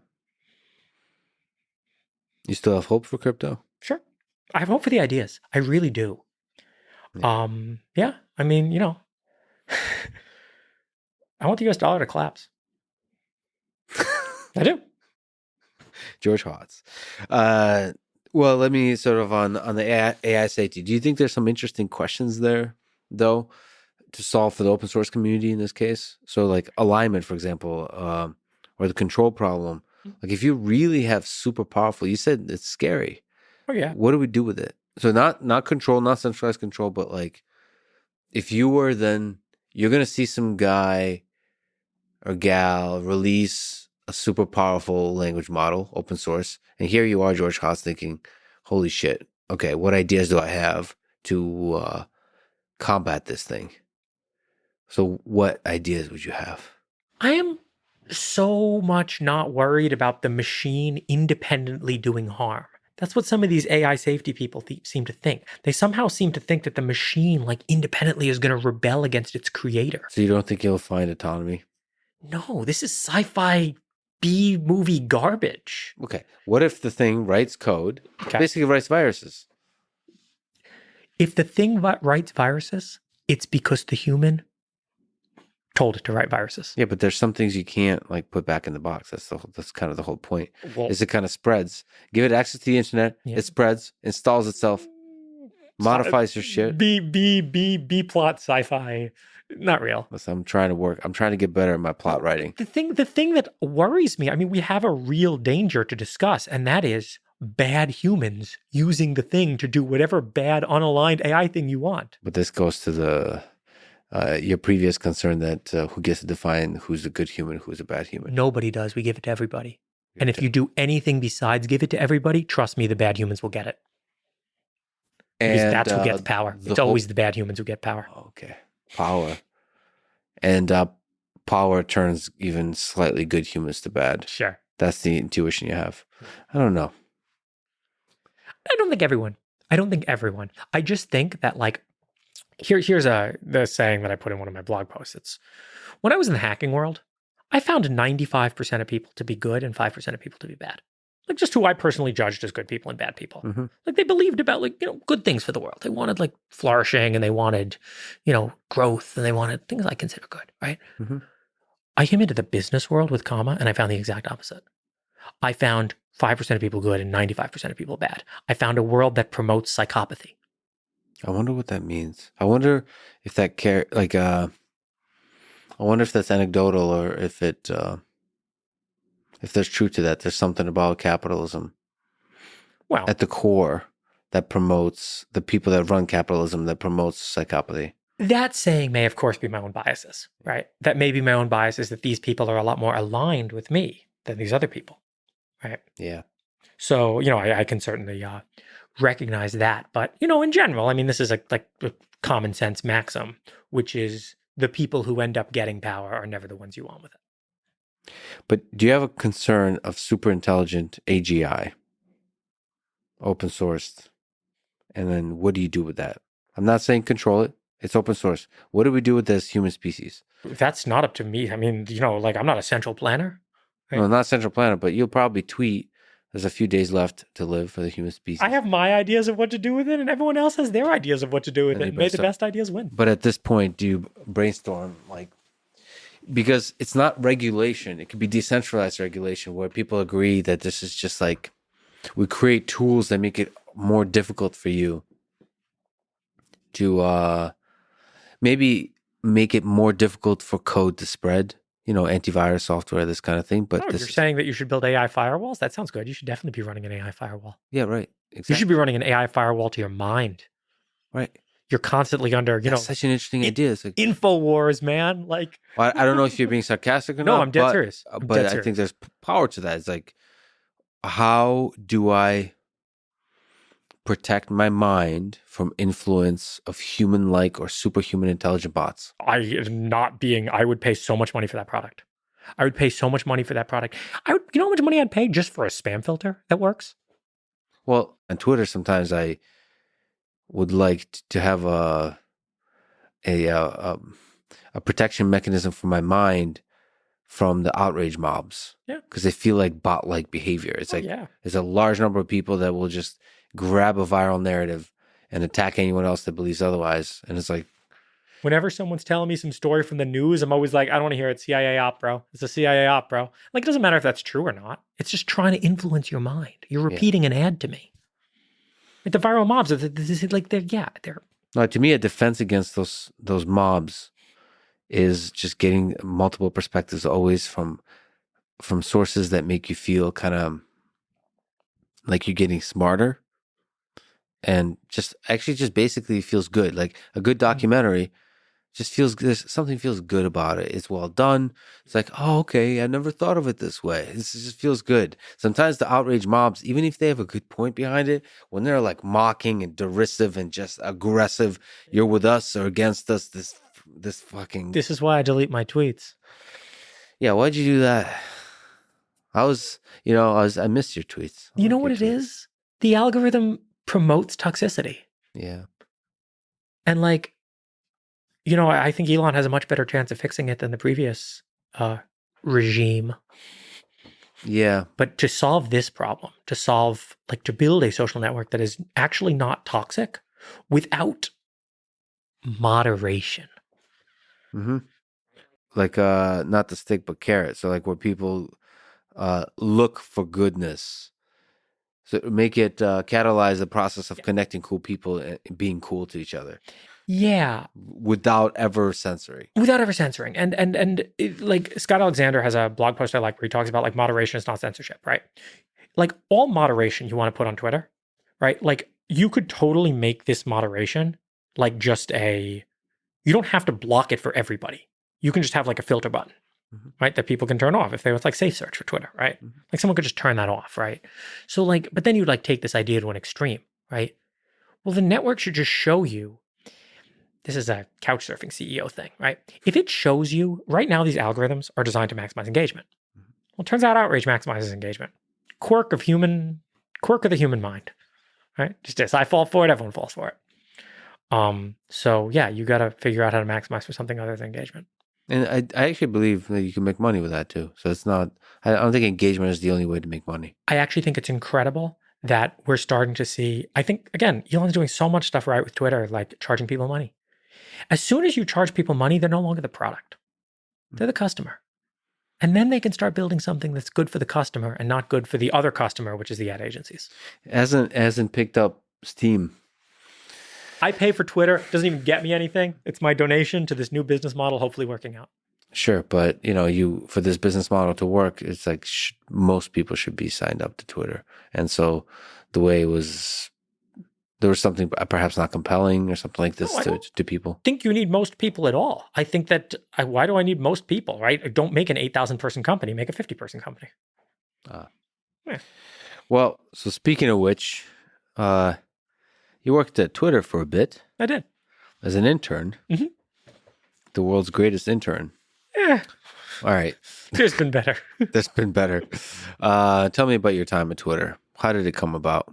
And what did you learn from the experience? So I deleted my first Twitter in 2010. I had over 100,000 followers back when that actually meant something. And I just saw,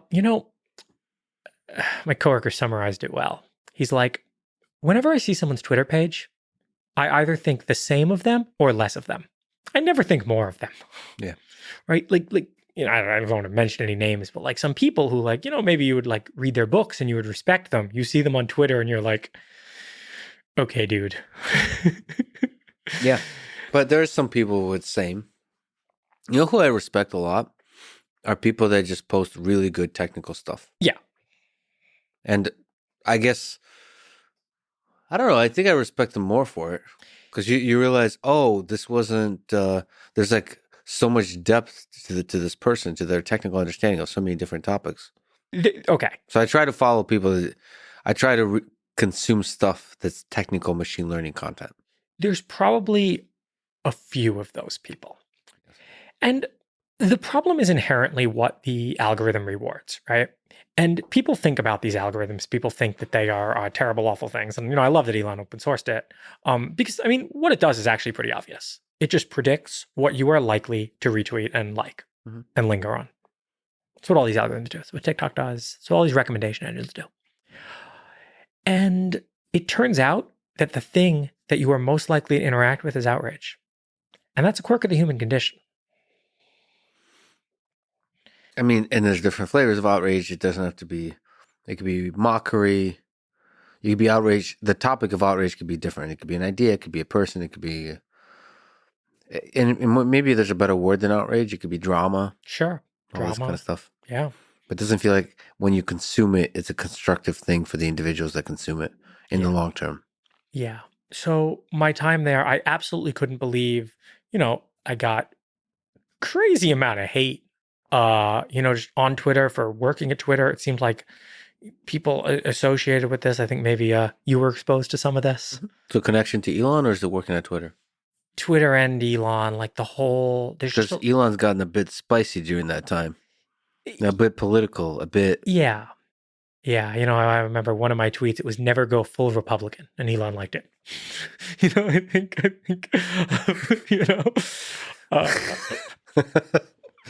Oh, boy. I mean, there's a roller coaster of that, but being political on Twitter... Yeah. Boy. Yeah. And also being... just attacking anybody on Twitter, it comes back at you harder. And if it's political and attacks... Sure, absolutely. And then letting sort of deplatformed people back on even adds more fun to the beautiful chaos. I was hoping, and I remember when Elon talked about buying Twitter 6 months earlier, he was talking about a principled commitment to free speech. And I'm a big believer and fan of that. I would love to see an actual principled commitment to free speech. Of course, this isn't quite what happened. Instead of the oligarchy deciding what to ban, you had a monarchy deciding what to ban, right? Instead of, all the Twitter files, shadow, and really, the oligarchy just decides what? Cloth masks are ineffective against COVID. That's a true statement. Every doctor in 2019 knew it, and now I'm banned on Twitter for saying it. Interesting. Oligarchy. So now you have a monarchy, and he bans things he doesn't like. So it's just different. It's different power, and maybe I align more with him than with the oligarchy. But it's not free speech absolutism. Free speech. But I feel like being a free speech absolutist on a social network requires you to also have tools for the individuals to control what they consume easier, not censor, but just control. I like to see more cats and less politics. And this isn't even remotely controversial. This is just saying you want to give paying customers for a product what they want. Yeah, right? And not through the process of censorship, but through the process of it's individualized, right? It's individualized, transparent censorship, which is honestly what I want. What is an ad blocker? It's individualized, transparent censorship, right? Yeah, but censorship is a strong word, and people are very sensitive to. I know. But, I just use words to describe what they functionally are. And what is an ad blocker? It's just censorship. Well, when I look at you right now, you're censoring. I'm looking at you. I'm censoring everything else out when my mind is focused on you. You can use the word censorship that way, but usually when people get very sensitive about the censorship thing, I think when anyone is allowed to say anything, you should probably have tools that maximize the quality of the experience for individuals. So, for me, what I really value, boy, it would be amazing to somehow figure out how to do that.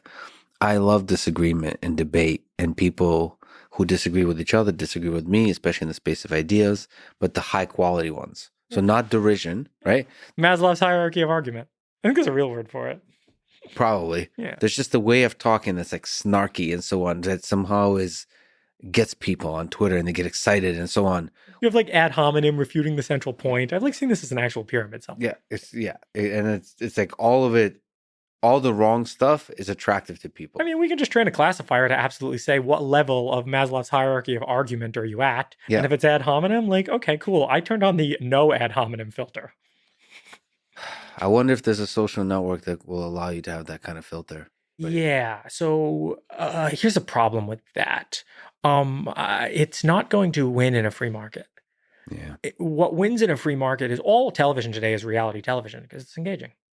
Right? If engaging is what wins in a free market, right? So it becomes hard to keep these other more nuanced values. Well, Okay, so that's the experience of being on Twitter, but then you got a chance to also, together with other engineers and with Elon, sort of brainstorm when you step into a code base that's been around for a long time. There's other social networks, Facebook, this is old code bases.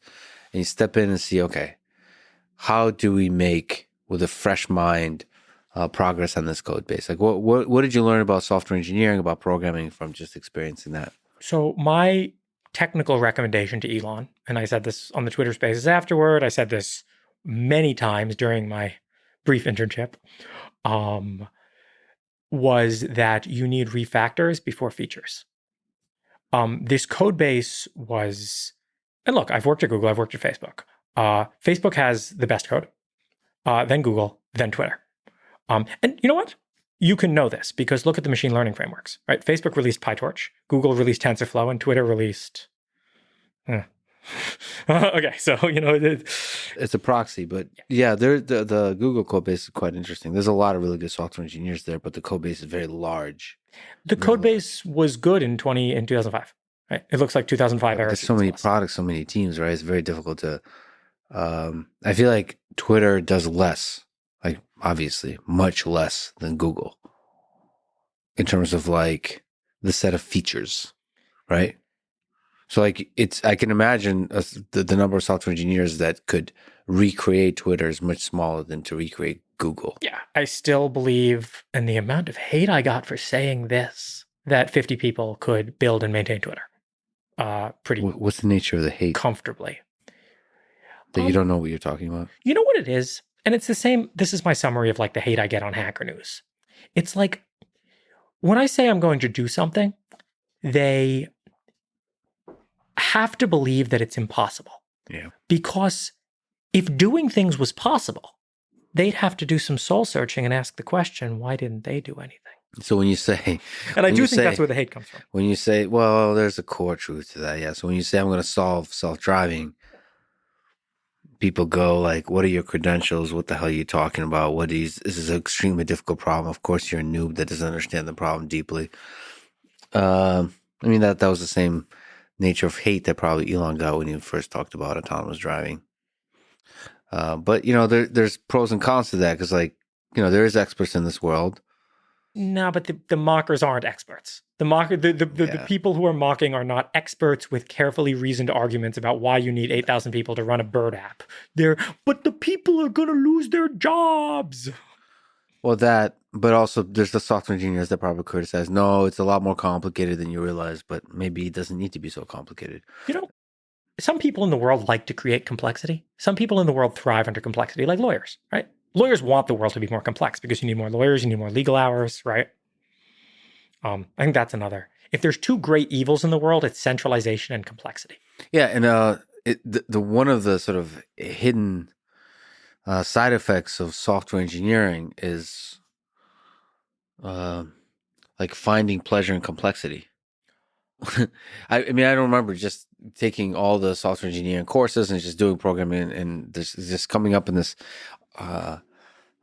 object-oriented programming kind of idea. You don't like. Not often do people tell you like do the simplest possible thing.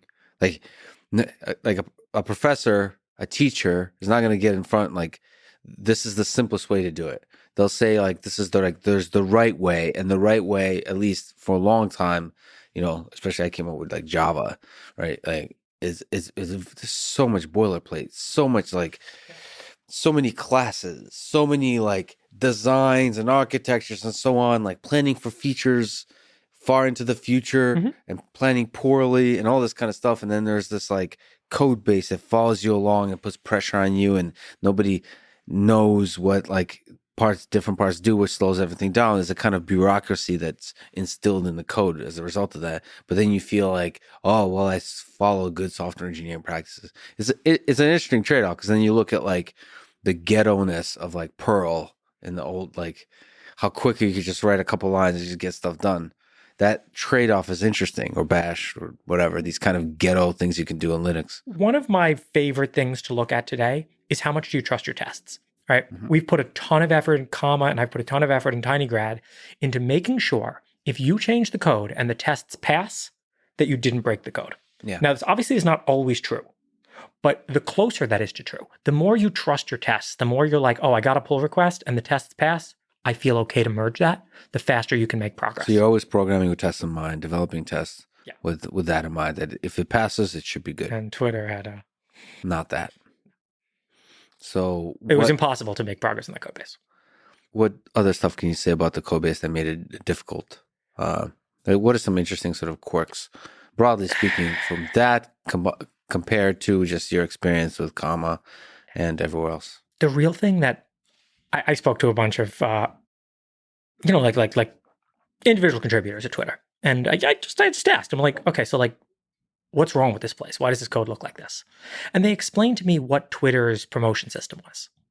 The way that you got promoted at Twitter was you wrote a library that a lot of people used. Right? So some guy wrote an Nginx replacement for Twitter. Why does Twitter need an Nginx replacement? What was wrong with Nginx? Well, you see, you're not going to get promoted if you use Nginx. But if you write a replacement and lots of people start using it as the Twitter front end for their product, then you're going to get promoted, right? It's so interesting because, like, from an individual perspective, how do you incentivize? How do you create the kind of incentives that will lead to a great code base? Yeah. What's the answer to that? So what I do at Comma and at Tiny Corp is you have to explain it to me. You have to explain to me what this code does, right? And if I can sit there and come up with a simpler way to do it, you have to rewrite it. You have to agree with me about the simpler way. Obviously we can have a conversation about this. It's not dictatorial, but if you're like, wow, wait, that actually is way simpler. Like the simplicity is important, right? But that requires people that overlook the code at the highest levels to be like, okay. It requires technical leadership you trust. Yeah, technical leadership. So managers or whatever should have to have technical savvy, deep technical savvy.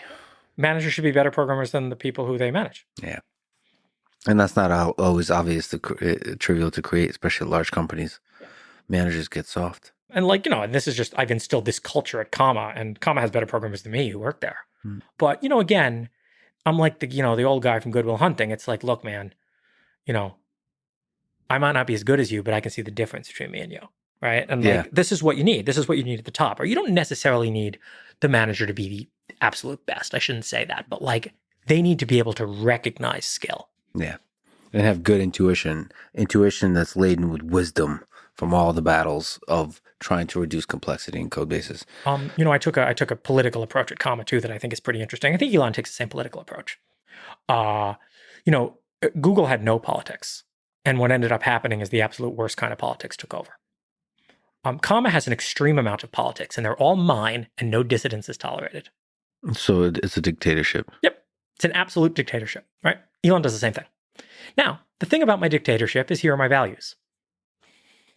Yeah, it's just transparent. It's transparent. It's a transparent dictatorship, right? And you can choose to opt in or, you get free exit, right? That's the beauty of companies. If you don't like the dictatorship, you quit. So you mentioned rewrite before or refactor before features. Mm-hmm. If you were to refactor the Twitter code base, what would that look like? And maybe also comment on how difficult is it to refactor? The main thing I would do is, first of all, identify the pieces and then put tests in between the pieces, right? So there's all these different, Twitter has a microservice architecture. There's all these different microservices. And the thing that I was working on there, look, George didn't know any JavaScript. He asked how to fix search, blah, blah, blah, blah, blah. Look, man, the thing is, I just, I'm upset that the way that this whole thing was portrayed, because it wasn't taken by people, honestly, it was taken by people who started out with a bad faith assumption. Yeah. And I can't And you as a programmer were just being transparent out there, actually having fun. And this is what programming should be about. It's just I love that Elon gave me this opportunity. Yeah. Really, it does. And he came on the day I quit, he came on my Twitter spaces afterward and we had a conversation. I respect that so much. Yeah. And it's also inspiring to just engineers and programmers and just, it's cool. It should be fun. The people that were hating on it, it's oh man. It was fun.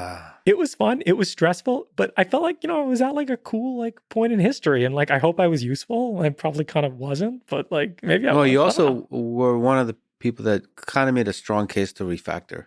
Yeah. And that's a really interesting thing to raise. Like maybe that is the right, the timing of that is really interesting. If you look at just the development of autopilot, going from Mobileye to just like more, if you look at the history of semi-autonomous driving in Tesla, is more and more like you could say refactoring or starting from scratch, redeveloping from scratch. It's refactoring all the way down. And and the question is like, can you do that sooner? Can you maintain product profitability? And like, what's the right time to do it? How do you do it? On any one day, it's like you don't want to pull off the Band-Aid. It's like like everything works. It's just like little fix here and there, but maybe starting from scratch. This is the main philosophy of tinygrad. You have never refactored enough. Your code can get smaller. Your code can get simpler. Your ideas can be more elegant. But would you consider, say you were like running Twitter development teams, engineering teams, would you go as far as like different programming language? Just go that far? I mean, the first thing that I would do is build tests. The first thing I would do is get a CI to where people can trust to make changes. So that if before you keep... I touched any code, I would actually say, no one touches any code. The first thing we do is we test this code base. I mean, this is classic. This is how you approach a legacy code base. This is like what how to approach a legacy code base book will tell you. So, and then you hope that there's modules that can live on for a while, and then you add new ones, maybe in a different language or... Before we add new ones, we replace old ones. Yeah. Meaning like replace old ones with something simpler. We look at this thing that's 100,000 lines and we're like, well, okay, maybe this did even make sense in 2010, but now we can replace this with an open source thing, right? Yeah. And, we look at this here's another 50,000 lines. Well, actually, we can replace this with 300 lines of Go. Mm-hmm. And you know what? I trust that the Go actually replaces this thing because all the tests still pass. So step one is testing. Yeah. And then step two is like the programming language is an afterthought, right? Let a whole lot of people compete. Be like, okay, who wants to rewrite a module, whatever language you want to write it in, just the tests have to pass. And if you figure out how to make the test pass but break the site, we got to go back to step one. Step one is get tests that you trust in order to make changes in the code base. I wonder how hard it is too, because I'm with you on testing and everything. I have from tests to like asserts to everything, but code is just covered in this because it should be very easy to make rapid changes and know that's not going to break everything. And that's the way to do it. But I wonder how difficult is it to integrate tests into a code base that doesn't have many of them. So I'll tell you what my plan was at Twitter. It's actually similar to something we use at Comma. So at Comma, we have this thing called process replay. Mm-hmm. We have a bunch of routes that'll be run through. So Comma is a microservice architecture too. We have microservices in the driving. Like we have one for the cameras, one for the sensor, one for the planner, one for the model. And we have an API, which the microservices talk to each other with. We use this custom thing called Serial, which uses ZMQ. Twitter uses Thrift. And then it uses this thing called Finagle, which is a Scala RPC backend. But this doesn't even really matter. The Thrift and Finagle layer was a great place, I thought, to write tests. Mm-hmm. Right, to start building something that looks like process replay. So Twitter had some stuff that looked kind of like this, but it wasn't offline. It was only online. So you could ship like a modified version of it, and then you could redirect some of the traffic to your modified version and diff those two. Mm-hmm. But it was all online. Like, there was no like CI in the traditional sense. I mean, there was some, but like it was not full coverage. So you can't run all of Twitter offline to test something. Well, then this was another problem. You can't run all of Twitter. Right? Period. Well, Twitter one person can't. Twitter runs in 3 data centers, and that's it. Yeah. There's no other place you can run Twitter, which is like, George, you don't understand. This is modern software development. No, this is bullshit. Like, why can't it run on my laptop? What do you do? Twitter can run it. Yeah, okay. Well, I'm not saying you're going to download the whole database to your laptop, but I'm saying all the middleware and the front end should run on my laptop, right? That sounds really compelling. Yeah. But can that be achieved by a code base that grows over the years? I mean, the 3 data centers didn't have to be, right? Because they're totally different like designs. The problem is more like why did the code base have to grow? What new functionality has been added to compensate for the lines of code that are there? One of the ways to explain it is that the incentive for software developers to move up in the companies to add code, to add, and especially large. And you know what? The incentive for politicians to move up in the political structure is to add laws. Yeah. Same problem. Yeah. Yeah. If the flip side is to simplify. I mean, you know what? This is something that I do differently from Elon with comma about self-driving cars. You know, I hear the new version is going to come out, and the new version is not going to be better, but at first, and it's going to require a ton of refactors. I say, okay, take as long as you need.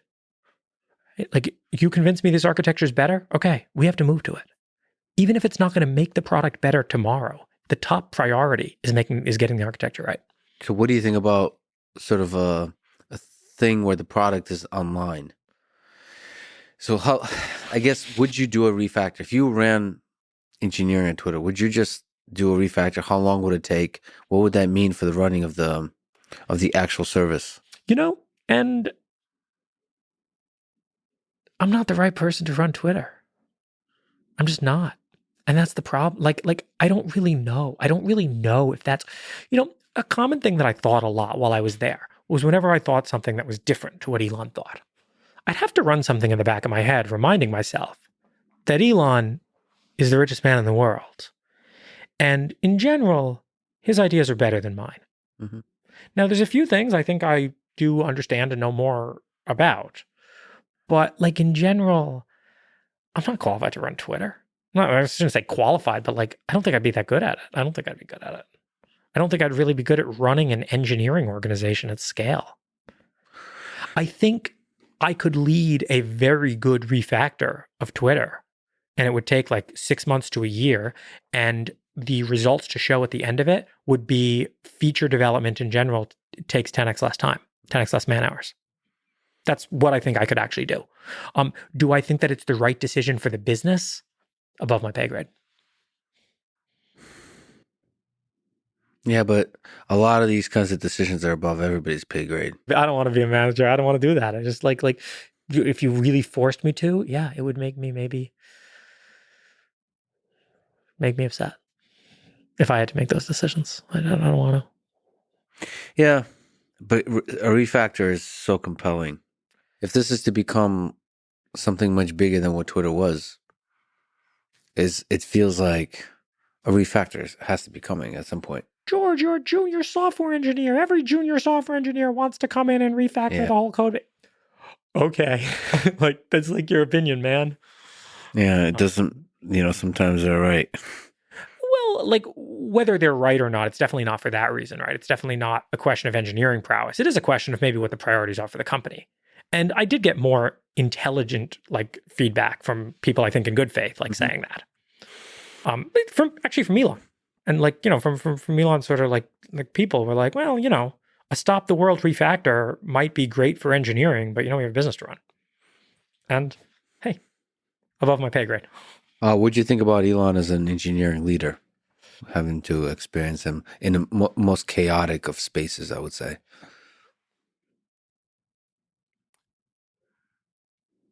My respect for him is unchanged.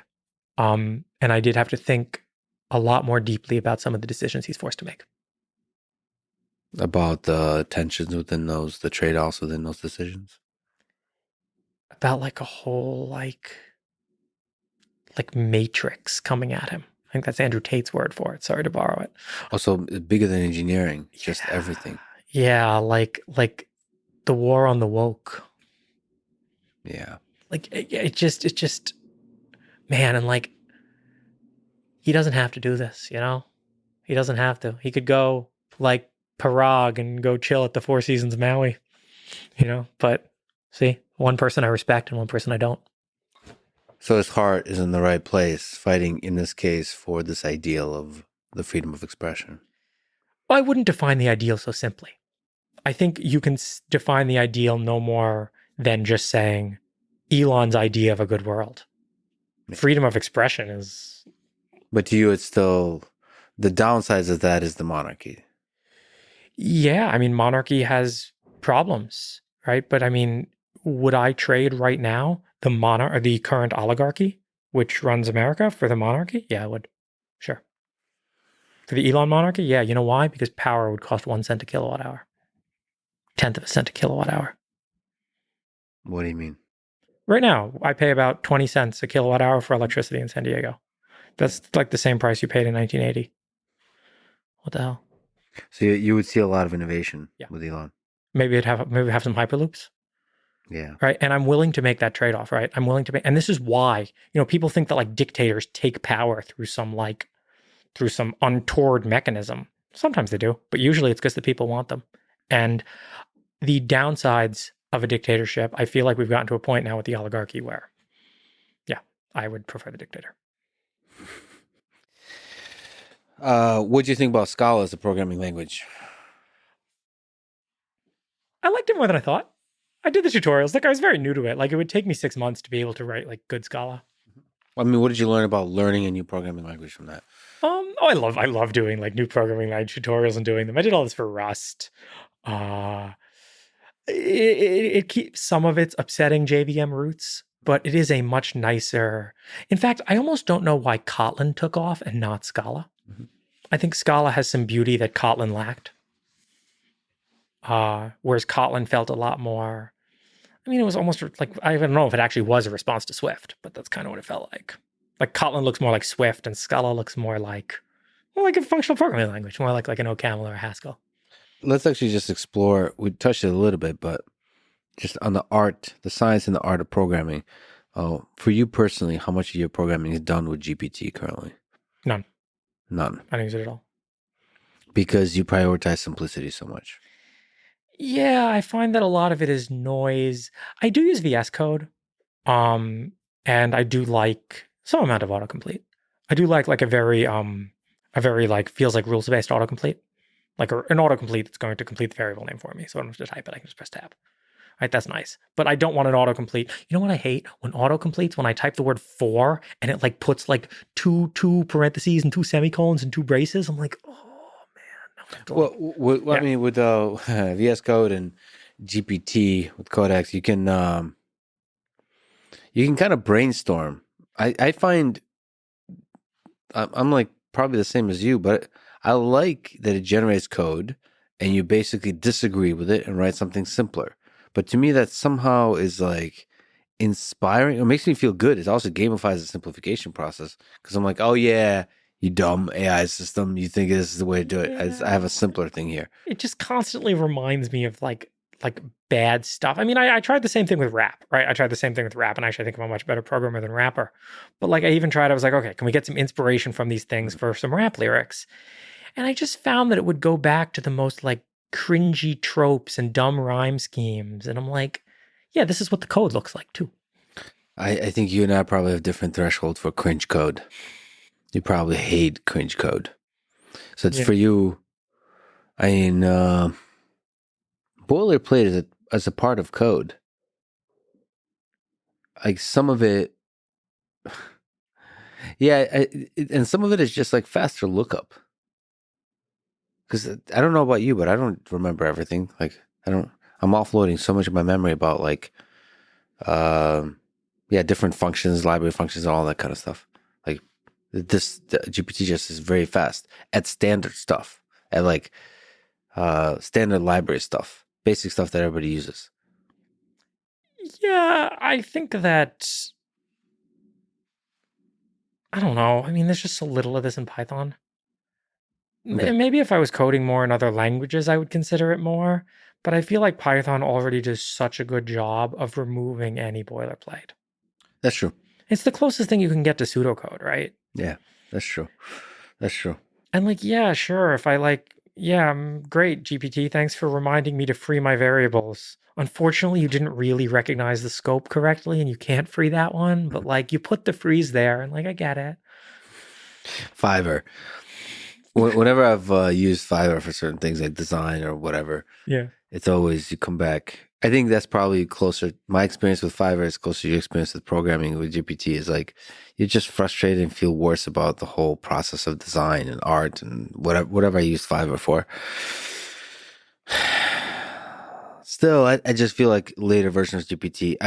I'm using GPT as much as possible to just learn the dynamics of it. Like these early versions because it feels like in the future you'll be using it more and more. And so like, I don't want to be like, for the same reason I gave away all my books and switched to Kindle. Cause like, all right, how long are we going to have paper books? Like 30 years from now? Like I want to learn to be reading on Kindle, even though I don't enjoy it as much. And you learn to enjoy it more. In the same way, I switched from, let me just pause. I switched from Emacs to VS Code. Yeah. I switched from Vim to VS Code. I think similar, but. Yeah, it's tough. And that Vim to VS Code is even tougher. Because Emacs is like old, like more outdated. Feels like it. The community is more outdated. Vim is like pretty vibrant still. So I never used any of the plugins. I still don't use that's any what of the plugins. I looked at myself in the mirror. I'm like, yeah, you wrote some stuff in Lisp. Yeah. No, but I never used any of the plugins in Vim either. I had the most vanilla Vim. I have a syntax highlighter. I didn't even have autocomplete. Like these things, I feel like help you so marginally that like, and now VS Code's autocomplete has gotten good enough that like, okay, I don't have to set it up. I can just go into any code base and autocomplete's right 90% of the time. Okay, cool. I'll take it. Right. So I don't think I'm going to have a problem at all adapting to the tools once they're good. But like the real thing that I want is not something that like tab completes my code and gives me ideas. The real thing that I want is a very intelligent pair programmer that comes up with a little pop-up saying, hey, you wrote a bug on line 14 and here's what it is. Yeah. Now I like that. You know what does a good job of this? MyPy. I love MyPy. MyPy, this fancy type checker for Python. Yeah. And actually I tried, like Microsoft released one too, and it was like 60% false positives. MyPy is like 5% false positives. 95% of the time it recognizes, I didn't really think about that typing interaction correctly. Thank you, MyPy. So you like type hinting, you like pushing the language towards being a typed language. Oh yeah, absolutely. I think optional typing is great. I mean, look, I think that like it's like a meet in the middle, right? Like Python has these optional type hinting, and like C++ has auto. C++ allows you to take a step back. Well, C++ would have you brutally type out std string iterator, right? Yeah. Now I can just type auto, which is nice. And then Python used to just have A. Well, what type is A? It's an A. Yeah. A:\str. Oh, okay, it's a string. Cool. Yeah. I wish there was a way, like a simple way in Python to like turn on a mode which would enforce the types. Yeah, like give a warning when there's no type, something like this. Well, no, to give a warning where, like MyPy is a static type checker, but I'm asking just for a runtime type checker. Like there's like ways to like hack this in, but I wish it was just like a flag, like Python 3-T. Oh, I see. Yeah. I see. Enforce the types at runtime. Yeah. I feel like that makes you a better programmer. That's a kind of test, right? That the type remains the same. Well, that I didn't like mess any types up. But again, like MyPy is getting really good, and I love it. And I can't wait for some of these tools to become AI powered. Or like I want AIs reading my code and giving me feedback. Mm-hmm. I don't want AIs writing half-assed autocomplete stuff for me. I wonder if you can now take GPT and give it a code that you wrote for a function and say, how can I make this simpler? And have it accomplish the same thing. I think you'll get some good ideas in some code. Maybe not the code you write for tinygrad type of code, because that requires so much design thinking, but like other kinds of code. I don't know. I downloaded the plugin maybe like 2 months ago. I tried it again and found the same. Look, I don't doubt that these models are going to first become useful to me, then be as good as me, and then surpass me. But from what I've seen today, it's like someone, you know, occasionally taking over my keyboard that I hired from Fiverr. Yeah. I'd rather not. Ideas about how to debug the code, or basically a better debugger is really interesting. I mean, but it's not a better debugger. I guess I would love a better debugger. Yeah, it's not yet. Yeah, but it feels like it's not too far. Yeah, one of my coworkers says he uses them for print statements. Like every time he has to like, just like when he needs, the only thing it can really write is like, okay, I just want to write the thing to like print the state out right now. Oh, that definitely is much faster. It's print statements. Yeah. Yeah. I see myself using that a lot. Just like, because it figures out the rest of the functions. Just like, okay, print everything. Yeah, print everything. Right. And then, like if you want a pretty printer, maybe. And like, yeah, you know what? I think in 2 years, I'm going to start using these plugins. Yeah. A little bit. And then in 5 years, I'm going to be heavily relying on some AI augmented flow. And then in 10 years. Do you think you'll ever get to 100% where what's the role of the human that it converges to? as a programmer? Nothing. So you think it's all generated? Our niche becomes, I think it's over for humans in general. It's not just programming, it's everything. So niche become, well, Our niche becomes smaller and smaller and smaller. In fact, I'll tell you what the last niche of humanity is going to be. yeah. There's a great book, and it's, if I recommended Metamorphosis of Prime Intellect last time, there is a sequel called A Casino Odyssey in Cyberspace. And I don't want to give away the ending of this, but it tells you what the last remaining human currency is. And I agree with that. We'll leave that as a cliffhanger.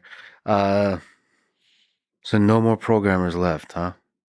That's where we're going. Well, unless you want handmade code, maybe they'll sell it on Etsy. This is handwritten code. Doesn't have that machine polish to it. It has those slight imperfections that would only be written by a person. I wonder how far away we are from that. I mean, there's some aspect to, on Instagram, your title is listed as prompt engineer. Right? Thank you for noticing. I don't know if it's ironic or or sarcastic or non. What do you think of prompt engineering as a scientific and engineering discipline, or maybe art form? You know what? I started Comma 6 years ago, and I started the Tiny Corp a month ago. So much has changed. Like, I started going through similar comma processes to starting a company. I'm like, okay, I'm going to get an office in San Diego. I'm going to bring people here. I don't think so. I think I'm actually going to do remote, right? George, you're going to do remote? You hate remote. Yeah, but I'm not going to do job interviews. The only way you're going to get a job is if you contribute to the GitHub, right?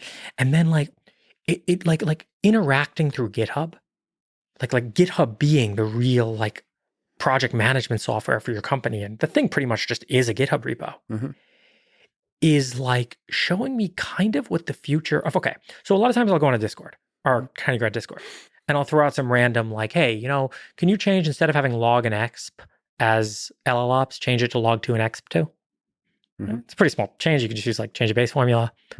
That's the kind of task that I can see an AI being able to do in a few years.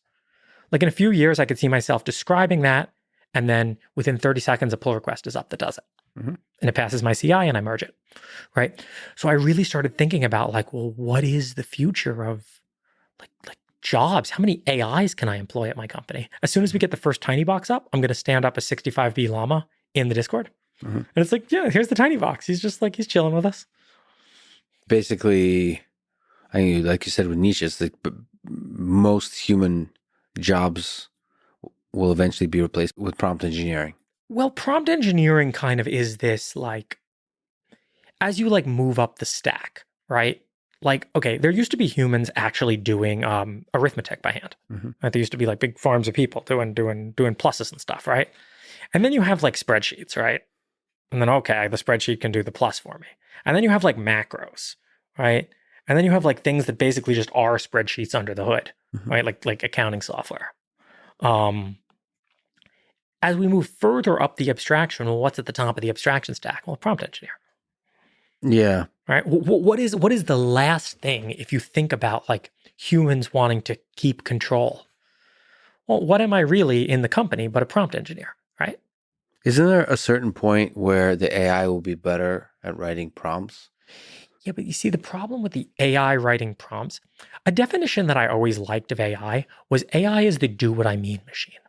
Right? AI is not the computer is so pedantic. It does what you say. So, but you want the do what I mean machine. Yeah. Right? You want the machine where you say, get my grandmother out of the burning house. It reasonably takes your grandmother and puts her on the ground, not lifts her 1,000 feet above the burning house and lets her fall. Right? But There's an old Yudkowsky example. But it's not going to find the meaning. I mean, to do what I mean, it has to figure stuff out. Sure. And the thing you'll maybe ask it to do is run government for me. Oh, and do what I mean very much comes down to how aligned is that AI with you. Of course, when you talk to an AI that's made by a big company in the cloud, the AI fundamentally is aligned to them, not to you. Yeah. And that's why you have to buy a tiny box, so you make sure the AI stays aligned to you. Every time that they start to pass AI regulation or GPU regulation, I'm going to see sales of tiny boxes spike. Right? It's going to be like guns, right? Every time they talk about gun regulation, boom, gun sales. So in the space of AI, you're an anarchist, anarchism espouser, believer. I'm an informational anarchist, yes. I'm an informational anarchist and a physical statist. I do not think anarchy in the physical world is very good because I exist in the physical world. But I think we can construct this virtual world where anarchy, it can't hurt you, right? I love that Tyler, the Creator tweet. Cyberbullying isn't real, man. Have you tried turning off the screen? Close your eyes. Like, yeah. But how do you prevent the AI from basically replacing all human prompt engineers? Where it's like where nobody's the prompt engineer anymore. So autonomy, greater and greater autonomy until it's full autonomy. Yeah. And that's just where it's headed. Because one person is going to say, run everything for me. You see, I look at potential futures, and as long as the AIs go on to create a vibrant civilization with diversity and complexity across the universe, more power to them. I'll die. If the AIs go on to actually like turn the world into paperclips and then they die out themselves, well, that's horrific, and we don't want that to happen. So this is what I mean about like robustness. I trust robust machines. The current AIs are so not robust. Like this comes back to the idea that we've never made a machine that can self-replicate, right? But if the machines are truly robust and there is one prompt engineer left in the world,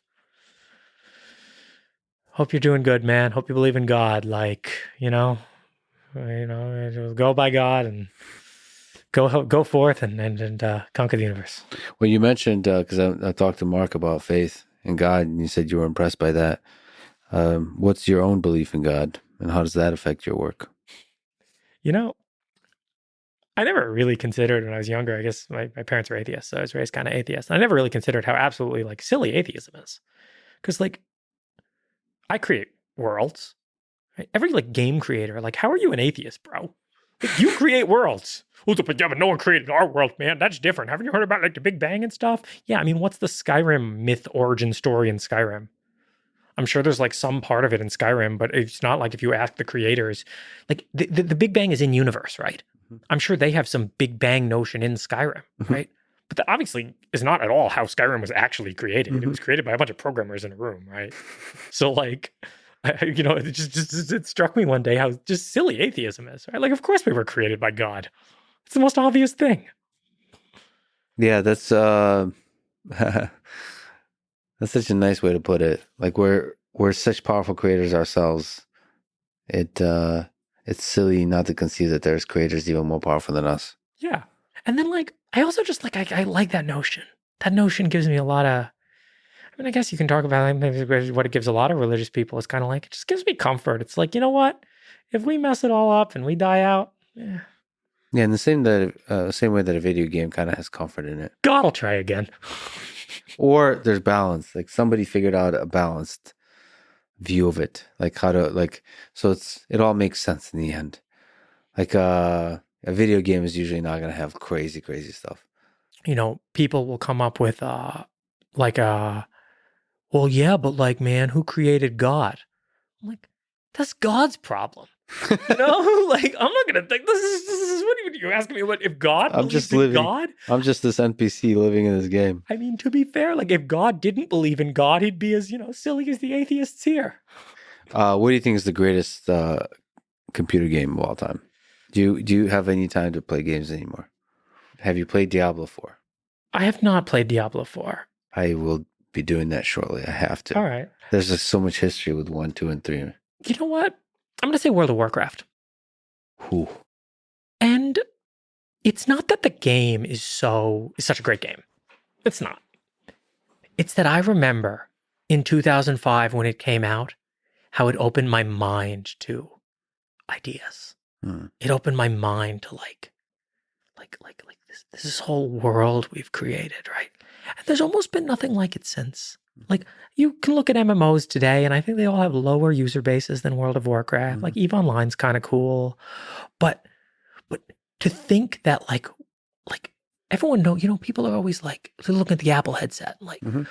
what do people want in this VR? Everyone knows what they want. I want Ready Player One. Mm-hmm. And like that. So I'm going to say World of Warcraft, and I'm hoping that like games can get out of this whole mobile gaming dopamine pump thing and like Create worlds. create worlds. Yeah. And worlds that captivate a very large fraction of the human population. Yeah. And I think it'll come back. I believe. But MMO, like really, really pull you in. Games do a good job. I mean, okay, two other games that I think are, very noteworthy for me are Skyrim and GTA 5. Skyrim, yeah. That's probably number one for me. GTA. Yeah, what is it about GTA? GTA is really, I guess GTA is real life. I know there's prostitutes and guns and stuff. They exist in real life too. Yes, I know.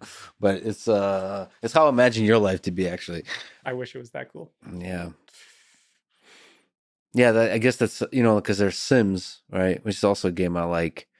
But it's a gamified version of life. But it also is, I would love a combination of Sims and GTA. So more freedom, more violence, more rawness, but with also like ability to have a career and family and this kind of stuff. What I'm really excited about in games is like once we start getting intelligent AIs to interact with. Oh, yeah. Right? Like the NPCs in games have never been. But conversationally, in every way. In every way. Like when you're actually building a world and a world imbued with intelligence. Oh, yeah. Right. And it's just hard. Like there's just like running World of Warcraft, like you're limited by what you're running on a Pentium 4, how much intelligence can you run? How many flops did you have? Right. But now when I'm running a game on a 100 petaflop machine, well, it's 5 people. I'm trying to make this a thing. 20 petaflops of compute is 1 person of compute. I'm trying to make that a unit. 20 petaflops yeah. is 1 person. 1 person. 1 person flop. It's like a horsepower.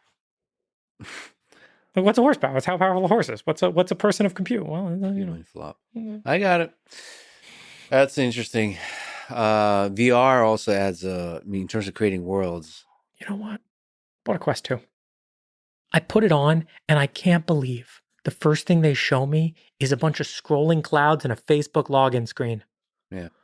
You had the ability to bring me into a world. Yeah. And what did you give me? A pop-up. Right? Like, well, and this is why you're not cool, Mark Zuckerberg. But you could be cool. Just make sure on the Quest 3, you don't put me into clouds and a Facebook login screen. Bring me to a world. I just tried Quest 3. It was awesome. But hear that, guys? I agree with that. So I didn't have the clouds. It was just so. You know what? Because the beginning.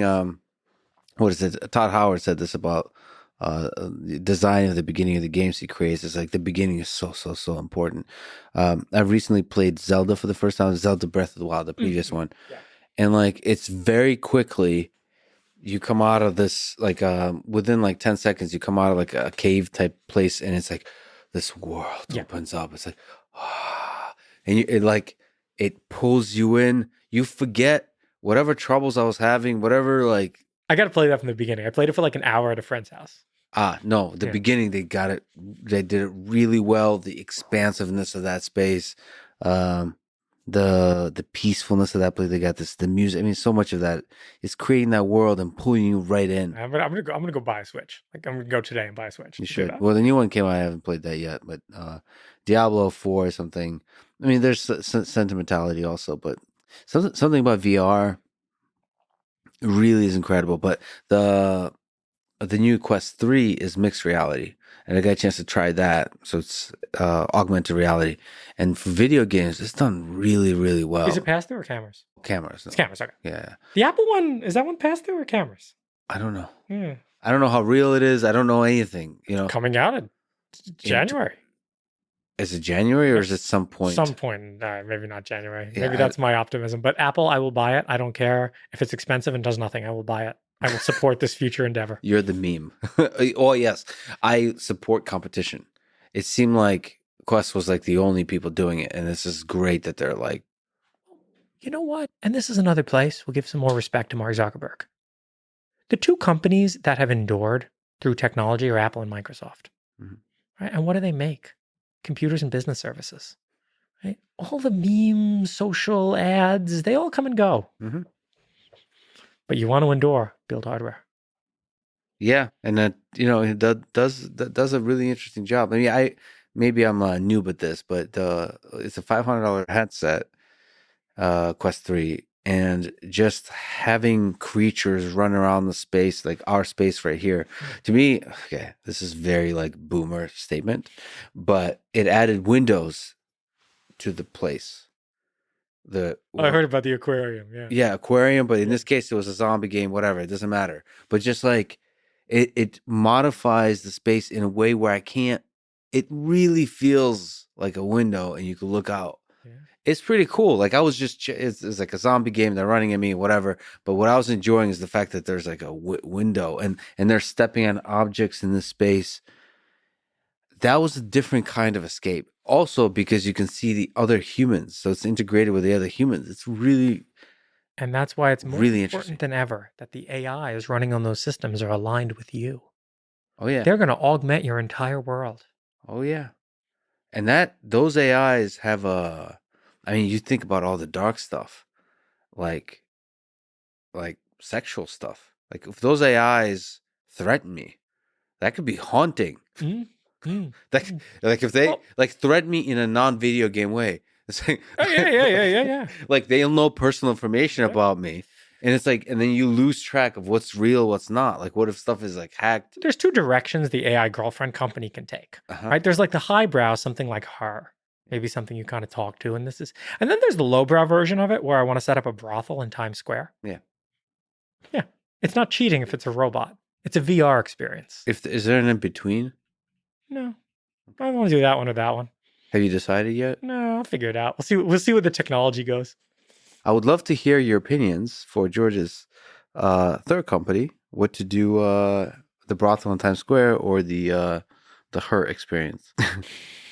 What do you think company number 4 will be? You think there'll be a company number 4? There's a lot to do in company number 2. I'm talking about company number 3 now. None of that tech exists yet. There's a lot to do in company number 2. Company number 2 is going to be the great struggle of the next 6 years.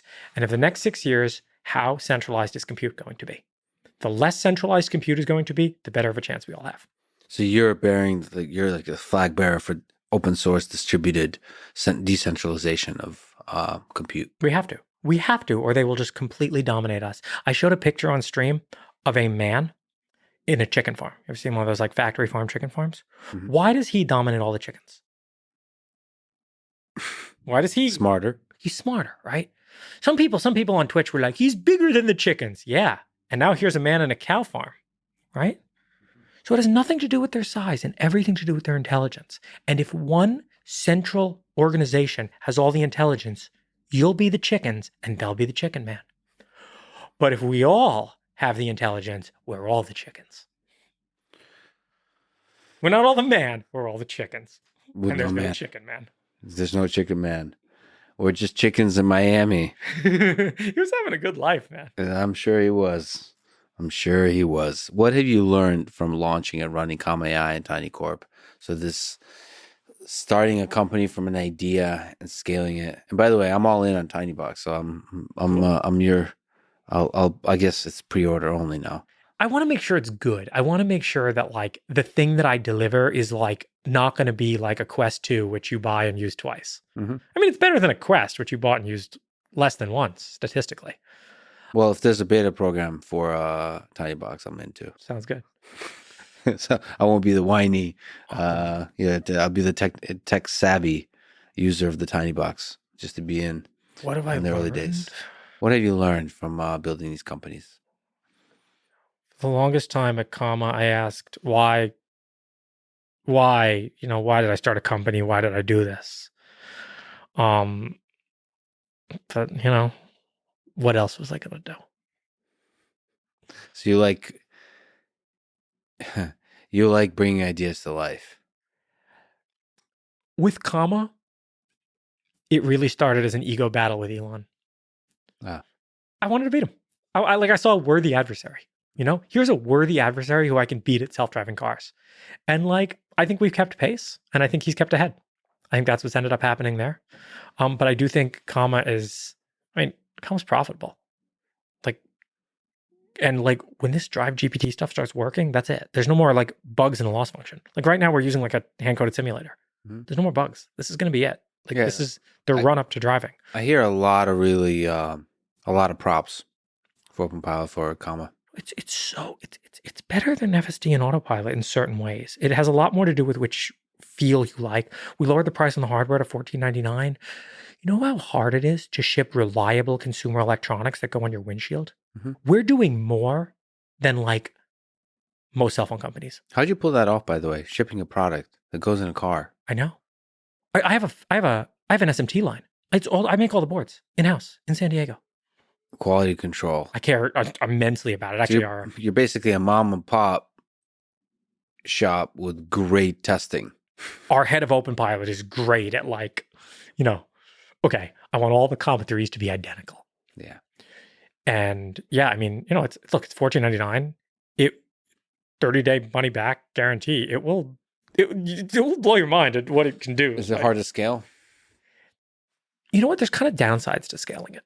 People are always like, why don't you advertise? Our mission is to solve self-driving cars while delivering shippable intermediaries. Our mission has nothing to do with selling 1 million boxes. It's tawdry. Do you think it's possible that Comma gets sold? Only if I felt someone could accelerate that mission and wanted to keep it open source.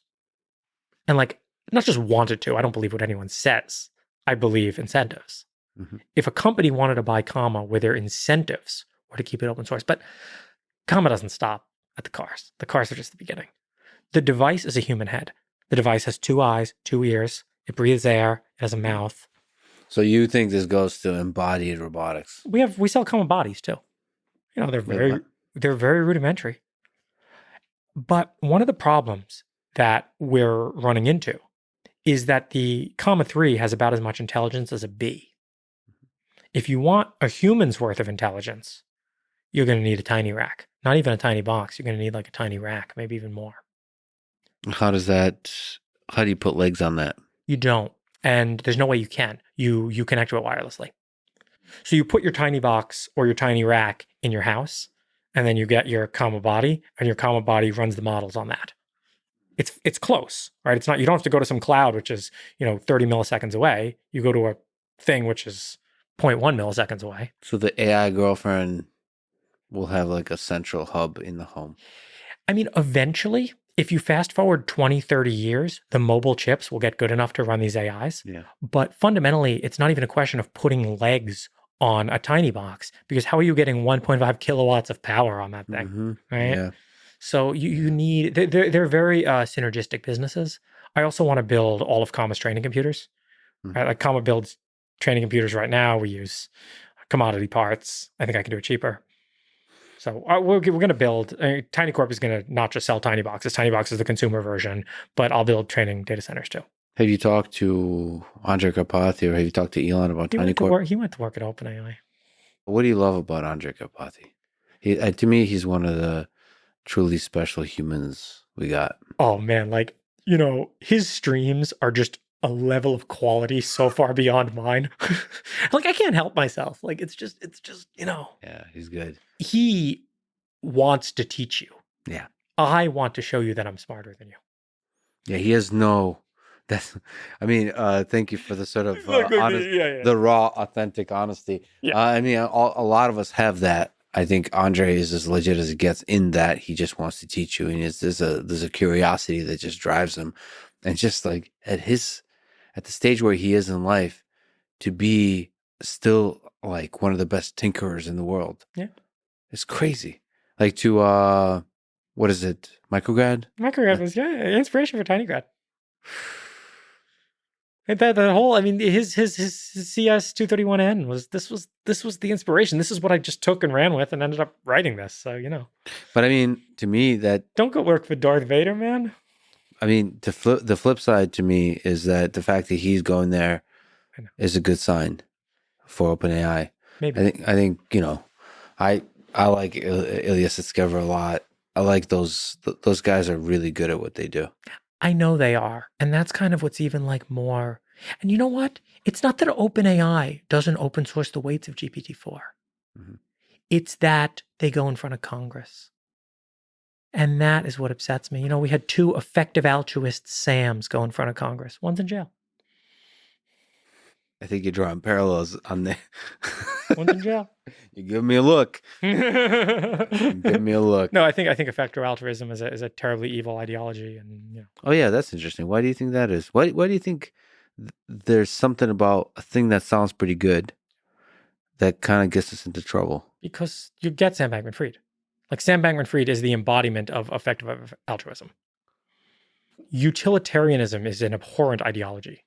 Like, well, yeah, we're going to kill those 3 people to save 1,000, of course. Yeah. Right? There's no underlying, there's just, yeah. Yeah, but to me, that's a bit surprising. But it's also, in retrospect, not that surprising. But I haven't heard really clear kind of rigorous analysis why effective altruism is flawed. Oh, well, I think charity is bad, right? So what is charity but investment that you don't expect to have a return on, right? Yeah, but you can also think of charity as is you would like to see, so allocate resources in an optimal way to make a better world. And probably almost always that involves starting a company. Yeah. Right? Because it's more efficient. Yeah. If you just take the money and you spend it on malaria nets, okay, great. You've made 100 malaria nets. But if you teach a man how to fish. Right? Yeah. No, but the problem is teaching a man how to fish might be harder. Starting a company might be harder than allocating money that you already have. I like the flip side of effective altruism, effective accelerationism. I think accelerationism is the only thing that's ever lifted people out of poverty. The fact that food is cheap. Not we're giving food away because we are kind-hearted people. Mm-hmm. No, food is cheap. And that's the world you want to live in. UBI, what a scary idea. What a scary idea. All your power now? Your money is power? Your only source of power is granted to you by the goodwill of the government? Mm. What a scary idea. So you even think long-term? Even... I'd rather die than need UBI to survive, and I mean it. What if survival is basically guaranteed? What if our life becomes so good? You can make survival guaranteed without UBI. What you have to do is make housing and food dirt cheap. Sure. Right? And that's the good world. And actually, let's go into what we should really be making dirt cheap, which is energy.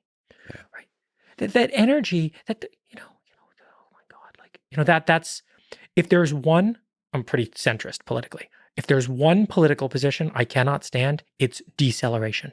It's people who believe we should use less energy. Yeah. Not people who believe global warming is a problem. I agree with you. Not people who believe that, saving the environment is good. I agree with you. But people who think we should use less energy, that energy usage is a moral bad. No. Yeah. No, you are diminishing humanity. Yeah, energy is flourishing. Of creative flourishing of the human species. How do we make more of it? How do we make it clean? And how do we make just how do I pay 20 cents for a megawatt hour instead of a kilowatt hour? Part of me wishes that Elon went into nuclear fusion versus Twitter. Part of me. Or somebody like Elon. We need to. I wish there were more Elons in the world, and I think Elon sees it as this is a political battle that needed to be fought. Okay. And again, I always ask the question of whenever I disagree with him, I remind myself that he's a billionaire and I'm not. So maybe he's got something figured out that I don't, or maybe he doesn't. To have some humility, but at the same time, me as a person who happens to know him, I find myself in that same position, and sometimes even billionaires need friends who disagree and help them grow. And that's a difficult reality. And it must be so hard. It must be so hard to meet people once you get to that point where fame, power, money, everybody's sucking up to you. See, I love not having shit. I don't have shit, man. Trust me, there's nothing I can give you. There's nothing worth taking from me, Yeah, it takes a really special human being when you have power, when you have fame, when you have money, to still think from first principles. Not all the adoration you get towards you, all the admiration, all the people saying yes, yes, yes. And all the hate, too. And the hate. I think that's worse. So the hate makes you want to go to the yes people because the hate exhausts you. And the kind of hate that Elon's gotten from the left is pretty intense. And so that, of course, drives him right. It and loses balance. And And it keeps this absolutely fake, like, psyop political divide alive so that the 1% can keep power. Like, yeah. I wish we'd be less divided because it is giving power. It gives power to the ultra powerful. I know. The rich get richer. You have love in your life. Has love made you a better or a worse programmer? Do you keep productivity metrics? No. No, I'm not that. I'm not that methodical. I think that there comes to a point where if it's no longer visceral, I just can't enjoy it. Like, I still viscerally love programming. The minute I started, like... So that's one of the big loves of your life is programming. Oh, I mean, just my computer in general. I mean, I tell my girlfriend my first love is my computer, of course. Yeah. Right? Like, I sleep with my computer. It's there for a lot of my sexual experiences. Like, come on. So is everyone's, right? Like, you got to be real about that. And like... Not just like the IDE for programming, just the entirety of the computational machine. The fact that, I mean, it's, I wish it was... someday they'll be smarter, and someday, maybe I'm weird for this, but I don't discriminate, man. I'm not going to discriminate BioStack life and Silicon Stack life. Like, so the moment the computer starts to say, like, I miss you, and starts to have some of the basics of human intimacy, it's over for you. The moment VS Code says, hey, George. No, you see, no, but VS Code is, no, they're just doing that. Microsoft's doing that to try to get me hooked on it. I'll see through it. It's gold digger, man. It's gold digger. Look at me an open source. Well, this just gets more interesting, right? Yeah. If it's open source, and it becomes... Though Microsoft's done a pretty good job on that. Oh, absolutely. No. Look, I think Microsoft, again, I wouldn't count on it to be true forever, but I think right now Microsoft is doing the best work in the programming world. Like, between GitHub Actions, VS Code, the improvements to Python, it works Microsoft. Like, this is... Who would have thought Microsoft and Mark Zuckerberg are spearheading the open source movement? Right. How things change. Oh, it's beautiful. Oh, by the way, that's who I'd bet on to replace Google, by the way. Who? Microsoft. I think Satya Nadella said straight up, I'm coming for it. Interesting. So your bet, who wins AGI? I don't know about AGI. I think we're a long way away from that. But I would not be surprised if in the next 5 years, Bing overtakes Google as a search engine. Interesting. Wouldn't surprise me. Interesting. I hope some startup does. It might be some startup too. I would equally bet on some startup. Yeah, I'm like 50-50. Yeah. But maybe that's naive. Yeah. I believe in the power of these language models. Satya's alive. Microsoft's alive. Yeah. It's great. I like all the innovation in these companies. They're not being stale. Yeah. And to the degree they're being stale, they're losing. So there's a huge incentive to do a lot of exciting work and open source work, which is incredible. Only way to win. You're older, you're wiser. What's the meaning of life, George Hotz? To win. It's still to win. Of course. Always. Of course. What's winning look like for you? I don't know. I haven't figured out what the game is yet, but when I do, I want to win. So it's bigger than solving self-driving. It's bigger than democratizing, decentralizing compute. I think the game is to stand eye to eye with God. I wonder what that means for you. Like, at the end of your life, what that would look like. I mean, this is what, like, I don't know. There's probably some ego trip of mine, Like, you want to stand eye to eye with God. You're just blasphemous, man. Like, okay. I don't know if it would upset God. I think he, wants that. I mean, I certainly want that for my creations. I want my creations to stand eye to eye with me. So why wouldn't God want me to stand eye to eye with him? That's the best I can do, golden rule. I'm just imagining the creator of a video game having to look and stand eye to eye with one of the characters. I only watched season 1 of Westworld, but yeah, we got to find the maze and solve it. Yeah, I wonder what that looks like. It feels like a really special time in human history where that's actually possible. Like there's something about AI that's like we're playing with something weird here. Something really weird. I wrote a blog post. I reread Genesis and just looked like they give you some clues at the end of Genesis for finding the Garden of Eden. And I'm interested.